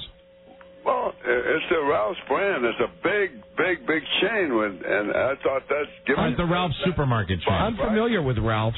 What? Okay. I'm familiar with Ralph's, but I was surprised you didn't buy like. Well, they're gobbling up all the other markets. They're going to be a big monopoly out here, and they figure screw the public. They're going to do whatever they want. And what got to me is who do they sell these cereals to? Kids, Al. With kids, right? Kids, Al. That's right, kids. Yeah, with a lot of kids. Mm-hmm. Yeah, and if they have to pay through the nose for empty boxes, I thought it was horrible. I wasn't getting mad for myself. I was getting mad thinking about those kids in the back of my mind. You got any kids or grandkids, Al? Yes, I got kids and grandkids. Yeah. All right, so you were thinking about them too, and what did you decide to do about it? Well, I decided to stand up and fight for it. That's what I thought. Everybody, it seems to me that it has to fall on my shoulders to be a crusader for this cause. Al? Well, I think that's ridiculous. I'm going to be the crusader for the cause. How do you feel about 91 years old. I got a new career for myself. How do you feel about the fact that the prizes just aren't as good as they used to be inside cereal? What do you mean the prizes? Well, you know, in some of the sugary cereal, they have prizes and toys. I don't come across this, but this is something I had personal experience with. What is your favorite kind of cereal to eat? Like when you name brand, please. What's your favorite name brand cereal? What's that got to do with this? Well, we're just curious because we'd like to know, what kind of cereal you like. Well, that's not a big issue. It is for us, Al. Doesn't mean a damn, really. Well, our listeners crave that kind of information. I could start eating mud as far as that's concerned. What is your favorite cereal there, Al? Well, I like oatmeal. Okay. Oatmeal. Okay. Oatmeal. So that wouldn't be like the dry cereal you see in a box. Do they do the same thing with oatmeal? No, they really don't, do they? No, that goes by weight, and that's it. Right. What is the slogan, Al, for Cocoa Puffs? Geez, you're asking me questions from way out in left field. What do I got to do with Cocoa Pops? The slogan is, Al, I'm cuckoo for Cocoa Puffs. Is this damn box is sitting in front of me on my desk? Right. Crispy Hexagrains. And what the heck? That's a no-name Ralph's brand. Crispy Hexagrains? It sounds like They're not in Washington, D.C. yet. Do you ever eat Viagra checks? Eat what?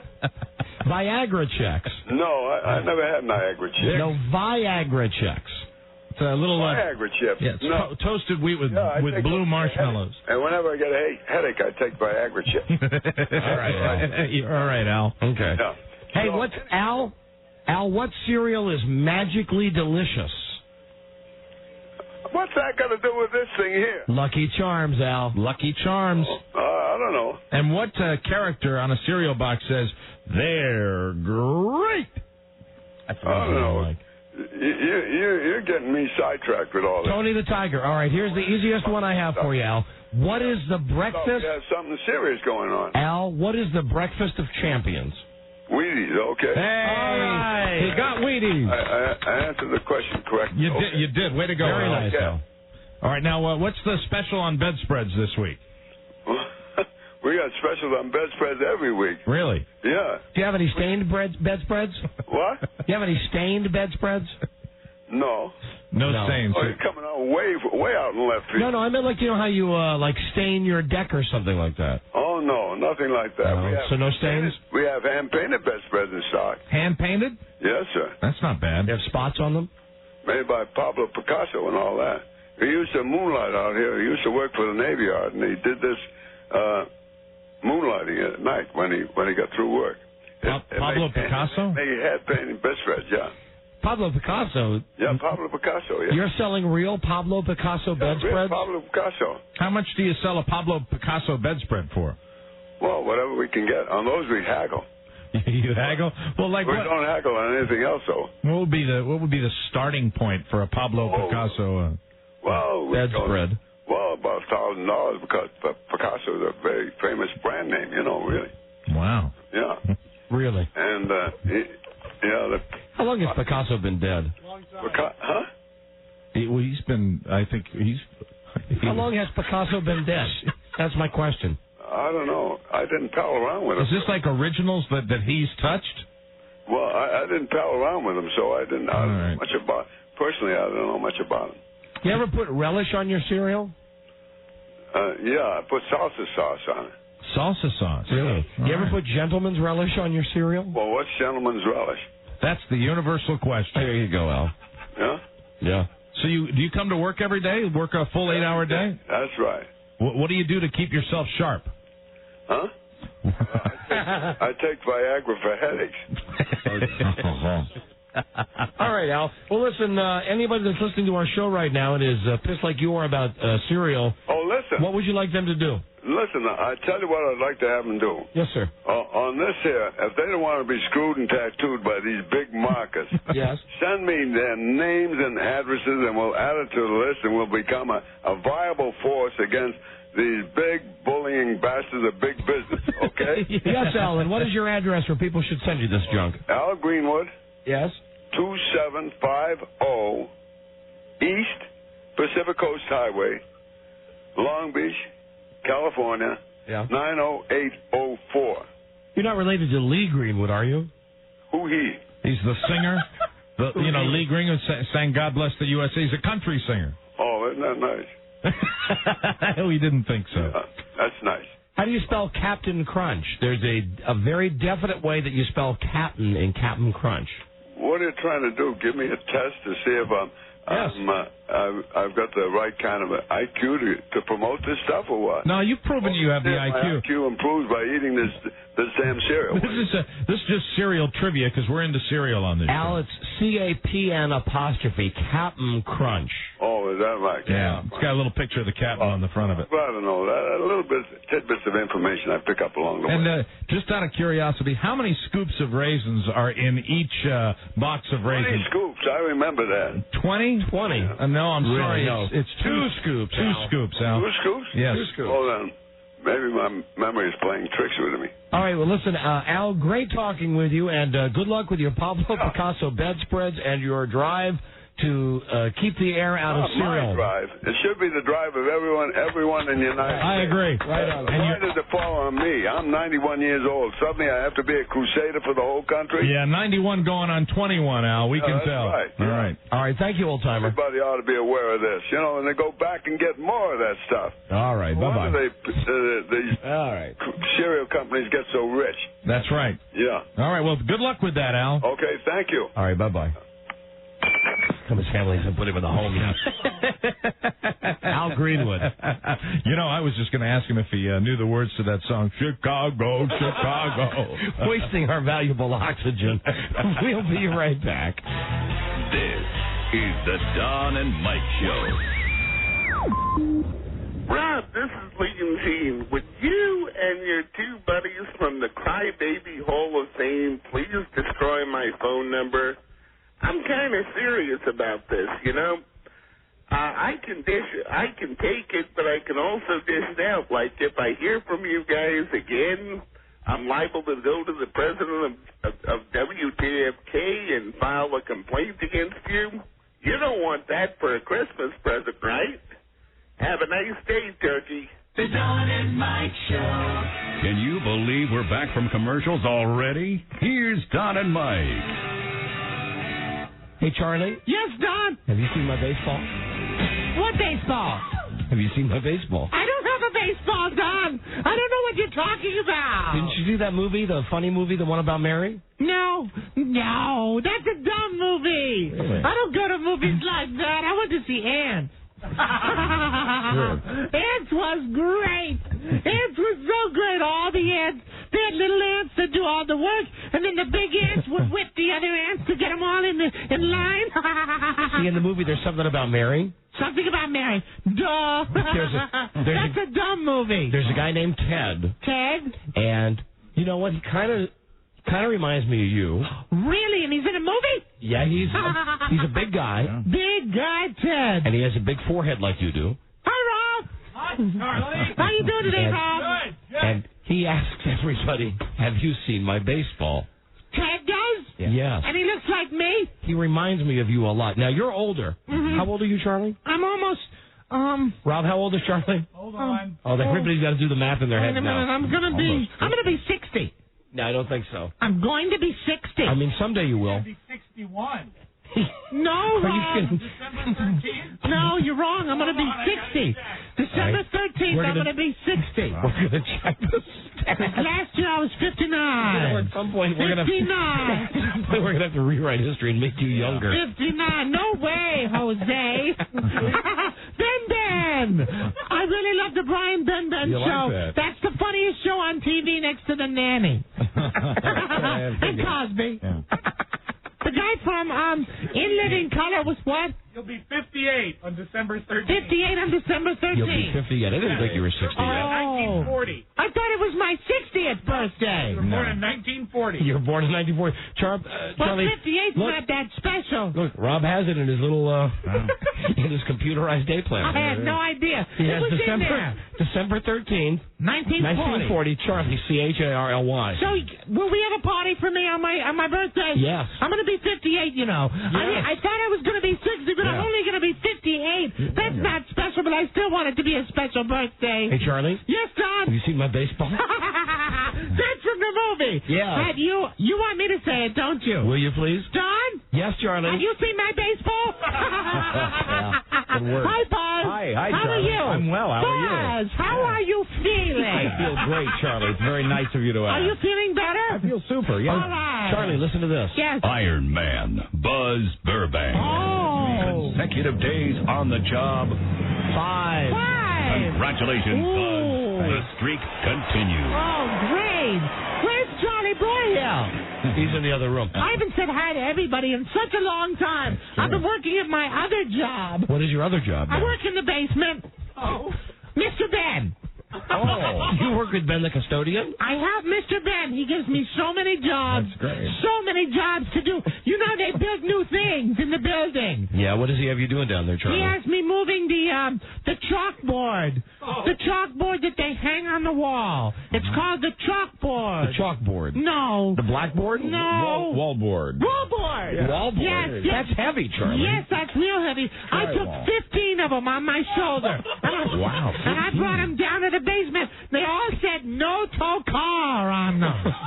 No two car. Hey, Charlie, when are you going to do that trick where you lift up a car again for us? I can do that in my sleep. I can do that with ease. I love that. Did you get Charlie? You want him? I want to say hi to Charlie Broyhill. So in the movie, there's something about Mary. Mm-hmm. There's a guy who is... Dumb movie, Don. There are a lot of better movies like Ants that you could be going to see. There's a guy who's maybe 1/3 your age, yet he reminds me of you.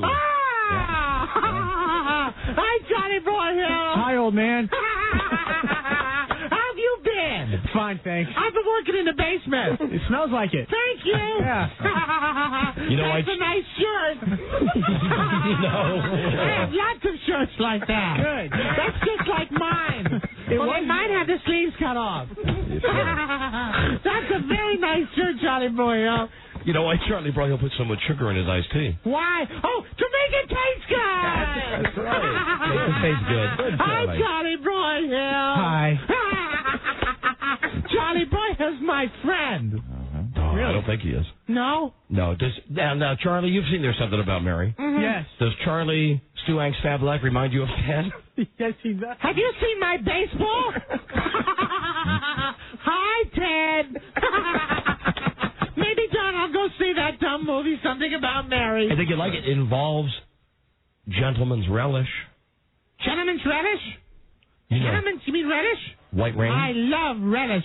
White Rain? You know what I mean. Mm. You know, remember we had that discussion about your thing? No, Don, I don't want to do that on the radio. You know No, Don, don't talk about my thing. Okay, all right. Don't talk about my thing again on the radio. Too late. No. You know the stuff that comes out of your thing? Yes. No, Charlie.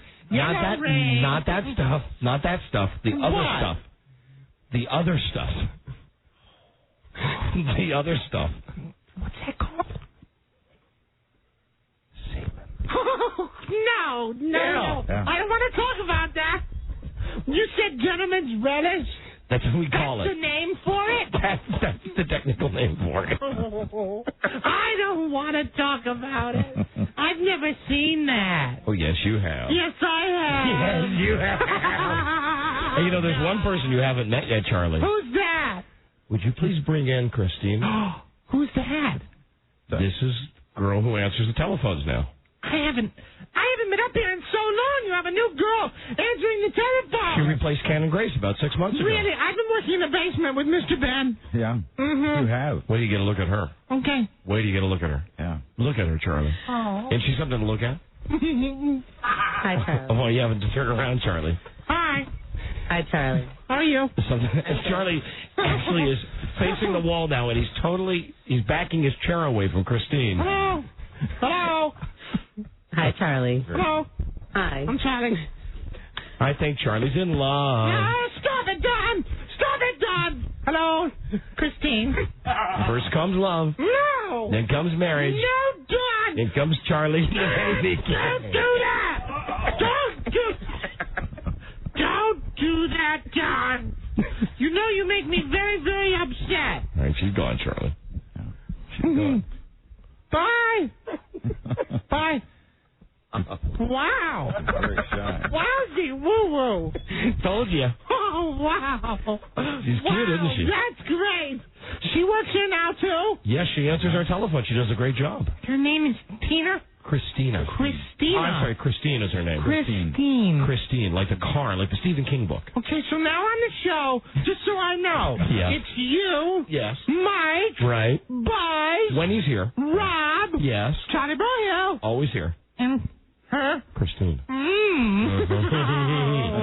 Can I work back there again? Sure. I'd love to. And I'll tell you something about her. What? She doesn't have a boyfriend, so she says.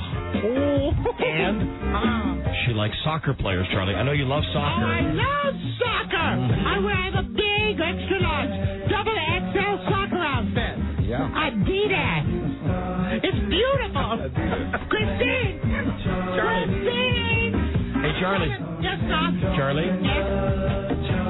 Have you seen my baseball? All right, Don. Have you seen my baseball? Thank you, Charlie. Thank you. Bye, everybody. Get to know Charlie. He's very, very excited about the new intern. Wonder how his thing is right now. You saw him walk out of here, didn't you?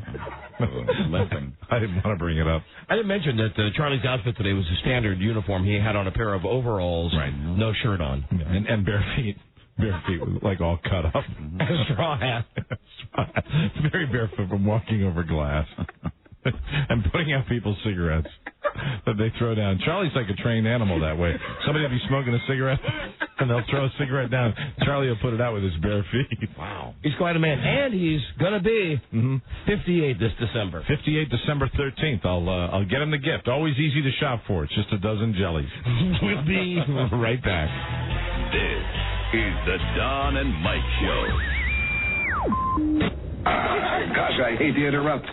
It's all been so incredibly fascinating and entertaining and instructive. Really, the time has just flown by. The Don and Mike Show. God damn it. The Don and Mike Show. Today's Don and Mike Show is brought to you by Viramax Sexual Pleasure and Performance Enhancer. Doctor-developed and clinically tested, Viramax works. Available at Rite Aid, GNC, and other select retailers. 1-888-TRY VMAX. What a pain in the ass last night.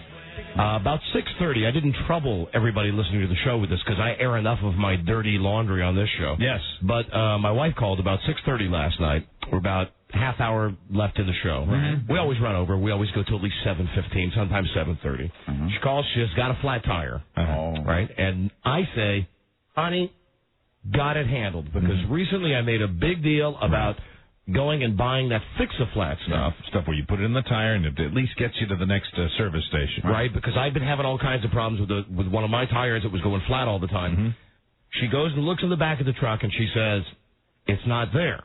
And then I remember that when I was going through the troubles with my car, that I lifted the can that I bought for her car and forgot to replace it. So she was stranded. But she called our neighbor and she called AAA. This was the big mistake. I said to her, AAA is such a waste of time. They have always let me down. I don't know why we are members of AAA. They blow. Really? I said, call the Exxon station. You know, call the gas station and have them tow the car, or wait until I get there and I'll change the tire, which would have been and ridiculous, me trying to change a tire. Yeah. Those hands are not meant to change tires. These dove-like hands, Mike.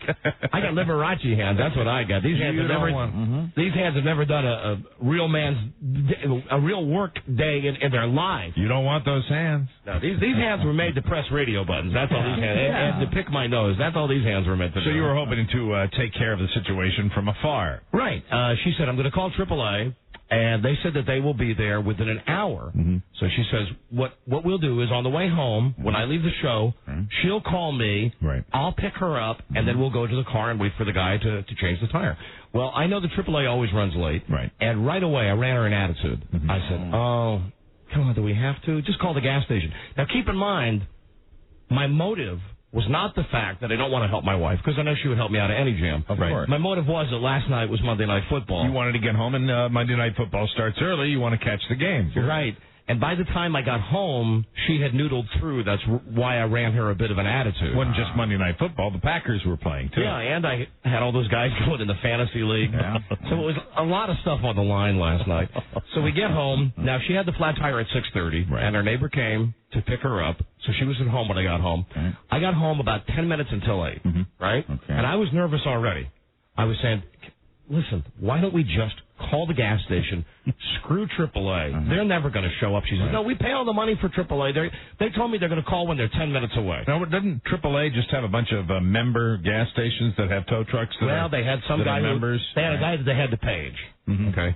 So I'm thinking, all right, I'll give this till about 8:15. Okay. Till about kickoff, until I'm going to start worrying about it. Right. Because this was my mindset last night. When I get home from doing the show, first thing I do, I take off my work clothes. Yes, amen. I put on a pair of shorts. All right, well, that's what I have on today. Like today, you want to get comfortable when you get home. Right, and tonight when I get home, it'll mean just taking off the shorts. I'll just walk around in my underpants. But I want to go home. I want to take my shoes off. I want to take my pants off. Yep. I want to put on a different shirt, and I want to know that I don't have to move for the next 2 or 3 hours. Amen. Okay? So I got home, eating dinner, sitting down. Now I'm getting worried, because now the Chris Berman show is on. Right. They've got Gifford like a fossil in the box at the ESPN zone. Got a pretty good TV night on CBS, too, with that Leah Remini and Everybody Loves Raymond on the other channel. I'm totally focused on the game. Okay. This is my tunnel vision, right? Okay. I'm wearing my Packer socks. It's the Packers, I understand. I got all my Packer clothes on. And now I'm getting upset. It's like it's 8:15, it's almost kickoff. And I go back and I go to her, listen, this is not good. AAA, not reliable. Right. And she's like, shut up. Oh, it's just stupid football. And it's not just stupid football. Now, keep in mind, it's your passion of passions. There was a part of me that's also mad at AAA. Right. Right. So at 9 o'clock, now this is 2.5 hours later, my wife finally calls AAA. They leave her on hold for 15 minutes, and they say, we can't find the tow truck driver. Helpful. We're going to page him. So now it's about 9:15, okay? Right. They're in the middle of the second quarter. Yeah, and it's a pretty festive game, too, early in the game. And I'm finding it hard to relax and unwind and watch the game, because I know that at any moment I'm going to have to go out there to the AAA man. Yeah. Right. AAA man. Right. Meanwhile, my wife is mucho pissed at me because I'm running her this attitude, which I'll come clean with you about. Yes, I did. Well, you were distracted and you wanted to watch your football. I was not the most gallant of husbands last night. So finally, at 9:20, the guy calls. He goes, see, I think I will be there in 10 minutes. So we get in the car, and we drive over there. Right. Now, on the way over there, I've brought my little Watchman TV. Good for you. So as we're driving over there, I almost got in a wreck because I'm trying to adjust the antenna. I'm trying to watch TV while we're driving. Right? Well, it was at this point that Brett Favre was driving the Packers down the field. This is an important game. So they were going to come back a little bit. Right. I thought so. So we get there, and there's the car, my wife's car, sitting on the side of the road. Right. And now it's this point that I have the decision. Do I just dump her there and leave her waiting for the tow truck? I mean, this is on a side road where there are no street lights. Very dark. Yeah. It's like bad. Well, I made the right decision. Yeah. She said, I'm going to get out of the car, mainly because she was disgusted with me that I was so focused on the game and not caring about the car. She said, I'm going to get out of the car and I'm going to wait inside the car with the flat tire for the AAA guy to show up. I said, no. No, I am Prince Charming. You are not going to do that. Meanwhile, the whole time I'm like moving the antenna trying to get better reception. You're being a good husband. So fortunately, right at that moment, tow truck pulls up. Right. I go, okay. Now at that point, all the stuff with throwing your coat over a puddle, that goes out the window. I kick her out of the car. I go, see ya. If you need me, call me. Goodbye. I go home. First thing I do, I get boom, pants are on. Right. Fuzzy slippers are on. Right. I got my big beverage. I'm sitting back. I'm going, oh, this is good. This is so good. Yeah. I'm not even mad that the Packers have lost. The next thing I know, I look at the clock and I go, it's 10 o'clock. Where the hell's my wife? Changing a tire. What's going on here? Right? So I call. And she obviously is a little steamed with me that it's been like 45 minutes and I've not even noticed that she's still been out there with Pedro or whatever this guy's name is. What's going on? Well, what's going on is that they sent a retard out to change the tire. That not only did he get lost, he then could not figure out how to get the spare tire from underneath the car. It's our truck. Right. He then couldn't figure out how to get off. It's a locking wheel system, so that you can't just take the lug nuts off. Right. Then it's like 10:20, right? All the reasons why you have got somebody coming out there to help you. You know, I mean, these are the things he's supposed to know. Now, keep in mind, my wife had the flat tire at 6:30. It's now 10 p.m. and AAA still hasn't done their job. Right.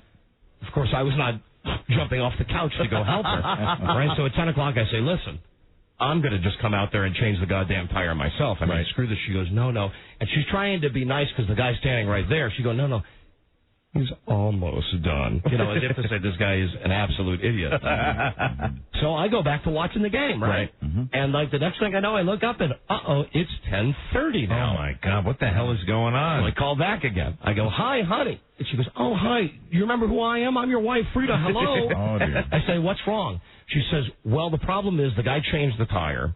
And then when he was trying to figure out some junk on the truck, it's something to do with a four-wheel drive that he, like, put it in low or something. Yeah, it's the locking hubs that he's probably having trouble with. So he put it in low, and, like, she started to drive away, and she said she heard a real grinding noise.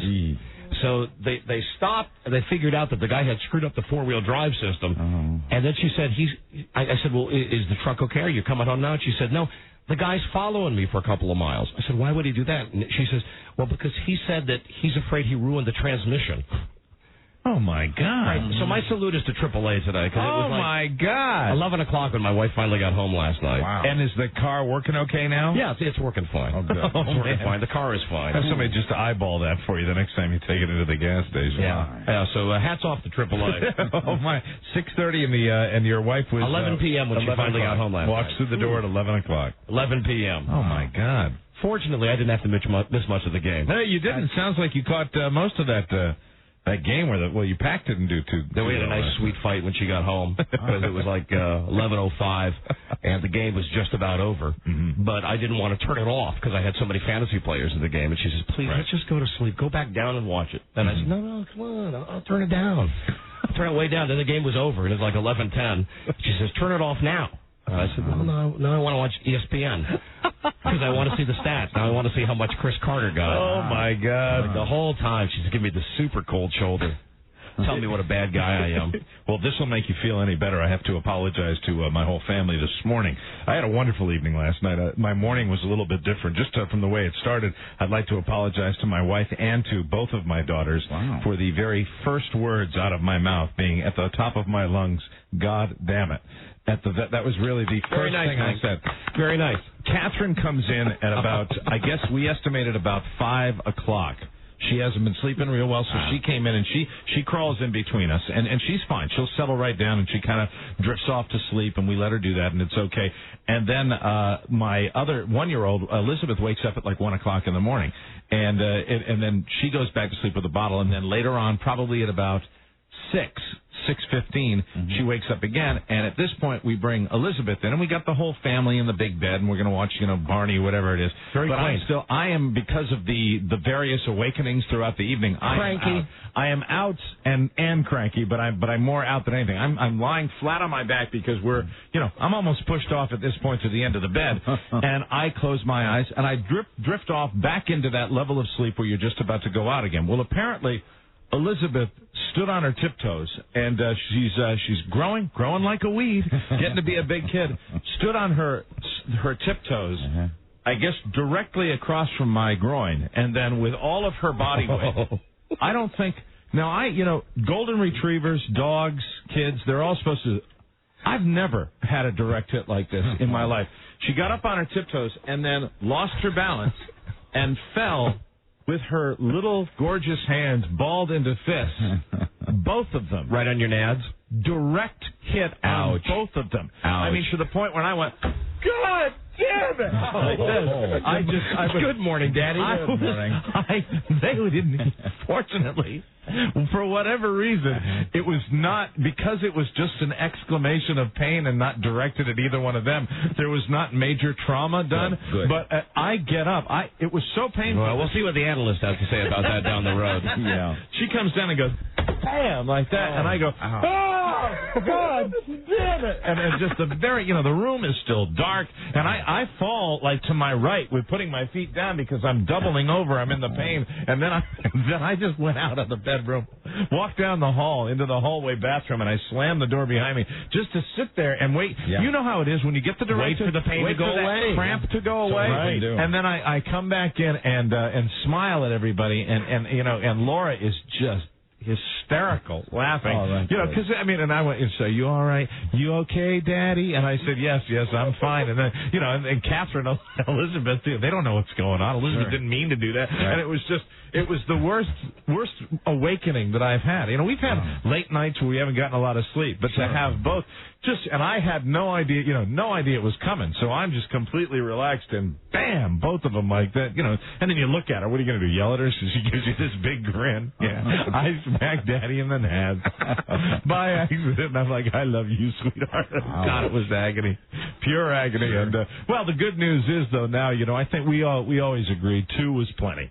Yeah. So taking care of that now, huh? That settles it. There won't be any more. Not after today. Good morning, girls. Yeah, I was cranky this morning too. Well, I didn't get kicked in the nuts. It was just because I stayed up late to watch the game. Sure. Yeah. And it's kind of a gray day and all that. And when being as my wife was like worried about her car and everything, and I was just worried about the football. I was technically not allowed to be in a grumpy mood this morning when I got up. You had to be like hopping and skipping and everything. My kid is in a bad mood every morning. When Bart gets up every morning, that's the worst exercise. My wife and I have to fight about who's going to wake him up in the morning. He has to get up at 6:15 so we can leave the house by 7 because the school starts at 8 o'clock. Not a morning person? No, absolutely not. Not many kids that age are. So this morning, the alarm goes off at 6:15, and I said, "Oh, you go wake him up." And she says, "No, Mr. Packer, you go wake him up." What is the exercise? Is it just a difficult procedure? Well, it's that you got to go roust him out of bed. You got to turn the lights on, and the first thing you get is that he goes, no, and he pulls the covers over his head. And then you got to go through, I don't want to go to school today. And then you got to play the exercise of, okay, that's fine. You have to go to school today, but what that means is tonight you have to go to bed at 9 o'clock. Dad, I don't want to go to bed at 9 o'clock. That's too early. I say, okay, get up, get out of bed. So we've got it down to a science now where I give him the first awakening. Then I go down and let out the dogs and start to make the coffee. And then my wife has follow-up duty. I said duty, where she has to really get him up and make sure that he's into his clothes. Hammer time. Well, this morning I went in and I got him up, and I was a little short-tempered with him. Like he said, I don't want to get up, and I said, you get up and you get your butt downstairs. Rah, rah, rah, I'm tired. Rah, rah, Packers lost. Rah, rah, rah. I get downstairs, and Frida comes down, and she goes, good morning. I said, did you get him up? And she looks at me, and I knew right away that my tone was like the wrong tone. She looks at me, and she goes, pardon me? I said, did you get him up? And she says, what? I said, did you get the little monster up? And she gave me a look like that let me know that I'm the big monster. Yeah, of course. So, at least I had someone to commiserate with in carpool this morning. Because the whole way to school, my son and I were just like, I'm tired. I don't want to go to school. I don't want to go to work. Mommy's car's bad. Packers lost. AAA sucks. I didn't do my science homework. Yeah, and because I was that way last night, then I did not earn the right to be in a bad mood today. Yeah, if the behavior is questionable the night before, then you have to mind your P's and Q's today. She pushes me. You know what I mean? She really, really pushes me. That I get back from carpool, and I do my work for the show, and I'm sitting down. I'm going to have a cup of coffee, watch Regis and Kathy Lee, And I'm just sitting there, and I got a hooded sweatshirt on. And I've actually got the hood pulled over my eyes, thinking, well, you know what? Maybe I'll be able to get a little cat nap to refresh myself. Mm-hmm. It's at that moment, I'm spread out on the couch, and she comes in and she goes, hi. I said, hi. She said, how about going for a walk with me? Knowing full well, right? Right. And I said, honey, I'm tired. She said nothing. Just turned around, slammed the door, and I heard the dogs going crazy, and she's out walking the dogs. Ouch. That was the last contact I had with my wife tonight. No. Oh, dear. Well, that means you're going to have to be extra good tonight. No, I'm going to be asleep tonight. She has her yoga class tonight. Oh, see, you're lucky with that. So tonight I get home. Create diversions. Fix dinner for the kid, watch TV, we'll both go to bed early, and then hopefully be able to just start over tomorrow morning when I get up with her again. A clean slate. Right. Nice and fresh. Little break. All right, I'm super pissed also because I lost my fantasy game. Right. Listen, I want to say something. I have the best 1-4 team in the league. Are you 1-4? I am 1-4. I am no Norv Turner. I will tell you that right now. Yeah. I got a hell of a team. Right. I didn't realize that I didn't start Jake Reed last night until this morning, which made me even madder because I thought I won my game. And I woke up this morning to find out that I didn't win my game. Man, oh, man. I don't know. You were upset that you lost your game because the other guy had Randall Cunningham. Yeah, big start, and then 3-2. And I happened to play the guy that had the record for points. I'm having bad luck that way this season, where the teams that I am playing happen to have huge days, and that's very, very frustrating. I thought for sure that I was going to win because Cakes, the guy that I was playing against, his quarterback was Brett Favre. Right. And I thought, what are the odds of this? Brett Favre, who I normally root for, last night had 3 interceptions, played like the big retard he did the first 3 years in the league. The old Brett Favre. And they took him out. Mm-hmm. In the fourth quarter, they took him out. I thought, I got this game won. Yeah, you didn't realize Cakes is deep. He's got, he had Robert Smith also. He's the guy, really, of all the people in our fantasy league that lives it, breathes it, researches it, has the big folder, and then it seems to me that he's the guy we goofed on for having the notebooks and stuff, and he beat me last night. And he wins every week. It seems like he's doing real well, but it's Big Gum Jim. That's dumb luck. That's what's killing me. It's like, really, Randall Cunningham. That was, who at the beginning of the season he picked up Randall Cunningham when Brad Johnson went down. That was. I think maybe a smart move that he picked up the backup quarterback. Screw him. Pains me to say that. Oh, my God. Did he really? Yeah. When Brad Johnson was hurt, he just picked up the backup. Oh, my God. Well, that's the only quarterback that was there. Listen, I think you and I will both agree. Yes. I don't begrudge anybody in that league winning the money every week as long as it's not Charles Broyhill. Yes, Charles Broyhill. You right about that? Yeah, because when I walked out last night and Cakes told me that Charles Broyhill was leading. Yeah, was in first place. And it was the largest pot of the year. I said to myself, no! Right. Be done! Right. I don't know. It's frustrating. It's very frustrating. Listen, I'm better than 1-4. Yeah. My guys are better than 1-4. All right, I'm stupid for not playing Andre Rison and not playing Jake Reed. Well, see, this is where my lack of knowledge and my, only my second year of doing this, because I'm looking at my roster and I'm saying to myself, major changes have to be made. Because if I don't have Steve Young, if Steve Young doesn't come up big every single week, which he has, I'm not even competitive. I look down the rest of my team, and I have receivers that are just non-existent. I figured this kid Peyton Manning was going to have a fairly decent year. Have you seen my baseball, Peyton Manning? And his number one receiver, Marvin Harrison, goose egg, nada, niente, zippo. Right. Might be trade time. Sucks. Very tired. Welcome to the show, everybody. Welcome to the show. Okay, listen, going to change topics here for a second, okay? Good. Although I could certainly continue like this for the next 3 hours or so. Yeah, we have to have a show where we complain all day. One specialty show where it's just all complaints all day long. How about today? You and I do that. You and I could do that like for a week. What? Hello? Too much football. I want poopy jokes. Farts. F you. Yeah, F you. F you and your family, too. Yeah, double that. Okay. Triple that. Triple F you. Quadruple F you. I told my wife last night, don't call triple A, call triple F. Triple F. Actually, quadruple F, if you remember back from high school. Find them, feel them, F them, forget them. Absolutely. You'd say that's a 4F girl. Find her. Hey, lady, what's your problem? Forget her. I don't understand fantasy football. Okay, I don't understand you. Well, that's okay. I don't have a radio show. You know something? We don't. The discussion of fantasy football has just been a minuscule part of the opening segment of this program. Oh, okay. It has. You're right. So what? Were you late to the table today? Were you late to dinner? You didn't listen starting at the beginning of the show? Yeah. The bulk of the discussion was Don talking about, the flat tire. Are you almost done with football? No, we're going to talk about football all day today. And you know what, you little bitch? If you don't like it, change the channel. Oh. I can't believe this. I hate feedback from our listeners. I absolutely hate the feedback. And a bad day for you to call. You're using bad judgment like you've probably used your whole life. Oh. Like your parents used. Yeah. When they didn't abort you. Oh. Aw. Well, we're not talking about football now, are we? No. We're talking about you. Much better. Boy, I hate having this open, direct line of communication sometimes with our listeners. First call of the day, and we get this crap. Not good. We got to be the only guys in the world to come to work every day and bust our ass to do a show. And people dare to call us and tell us that they don't like what we're talking about. Lady, did you wake up cranky this morning? No. This is just the way you are every day? Cranky now. Were you an only child? No. No football. Okay, listen, shut up with that, okay? Talk about baseball. Hey, what's your problem? No problem. No, I want to know what is your problem. I really don't have a problem. By the way, something. Why do you care? You like the show, right? I love the show. Of course you love the show. Then please, just let us do the show when you listen to it. Okay. My feelings won't be hurt if we talk about football and you change the channel for a few minutes. No, I don't want to change the channel. Well, just don't call us, and just because you're one thing that's rubbing you the wrong way, just don't bother us with that. Please. Okay. Especially on a day. You know what kind of day Don had, and I heard Mike got kicked in the nuts. Yeah. My 1-year-old smashed me in the balls this morning. Listen, do I come up to you and tell you your house is sloppy? Or do I tell you that your hygiene is bad or whatever it is? No.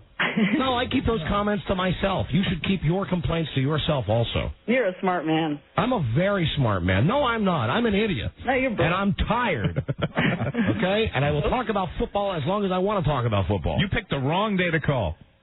Okay. Something tells me that North Turner's picked the wrong day to be on our show. Yeah. There's some football for you. I'll have the coach of the Redskins on in about an hour. You'll want to stay tuned for that, man. Yeah. I'll be there. All right. Bye-bye. Bye. Bye-bye. There she is. She seemed nice. Right there. I thought that went very well. Very nice. Send her a tampon, Ross. An autographed tampon with my best wishes. Lucky tampon. Here's some football music for you, lady. The Lucky Tampon Today. Hello, Donna Mike Show. Hey, how you doing, Don Mike? Hey, we're doing great. Good. How about those Packers, eh? Now everybody's going with football. Yeah, listen, guys like football. Great. We love it. Girls, you know what, you girls, I don't mind girls listening to the show, and women make up a large portion of our audience. Yeah. But in general, if you don't like it, go turn on the Elton John station, okay? Sure. All right? Mm-hmm. Go turn on that whining Dr. Laura bitch. We're men, okay? We've got something between our legs, and we like football. Of course. And we'll talk about it. And it's important. It's very important. It's nearly ruined my marriage. That's how important football is to me in the National Football League. Listen, what do you want? Oh, I just wanted to call about the Packers. Talk to you about how good they were last night, eh? Yeah, that's the same joke you had at the beginning. Okay, Sorry, we're out of time.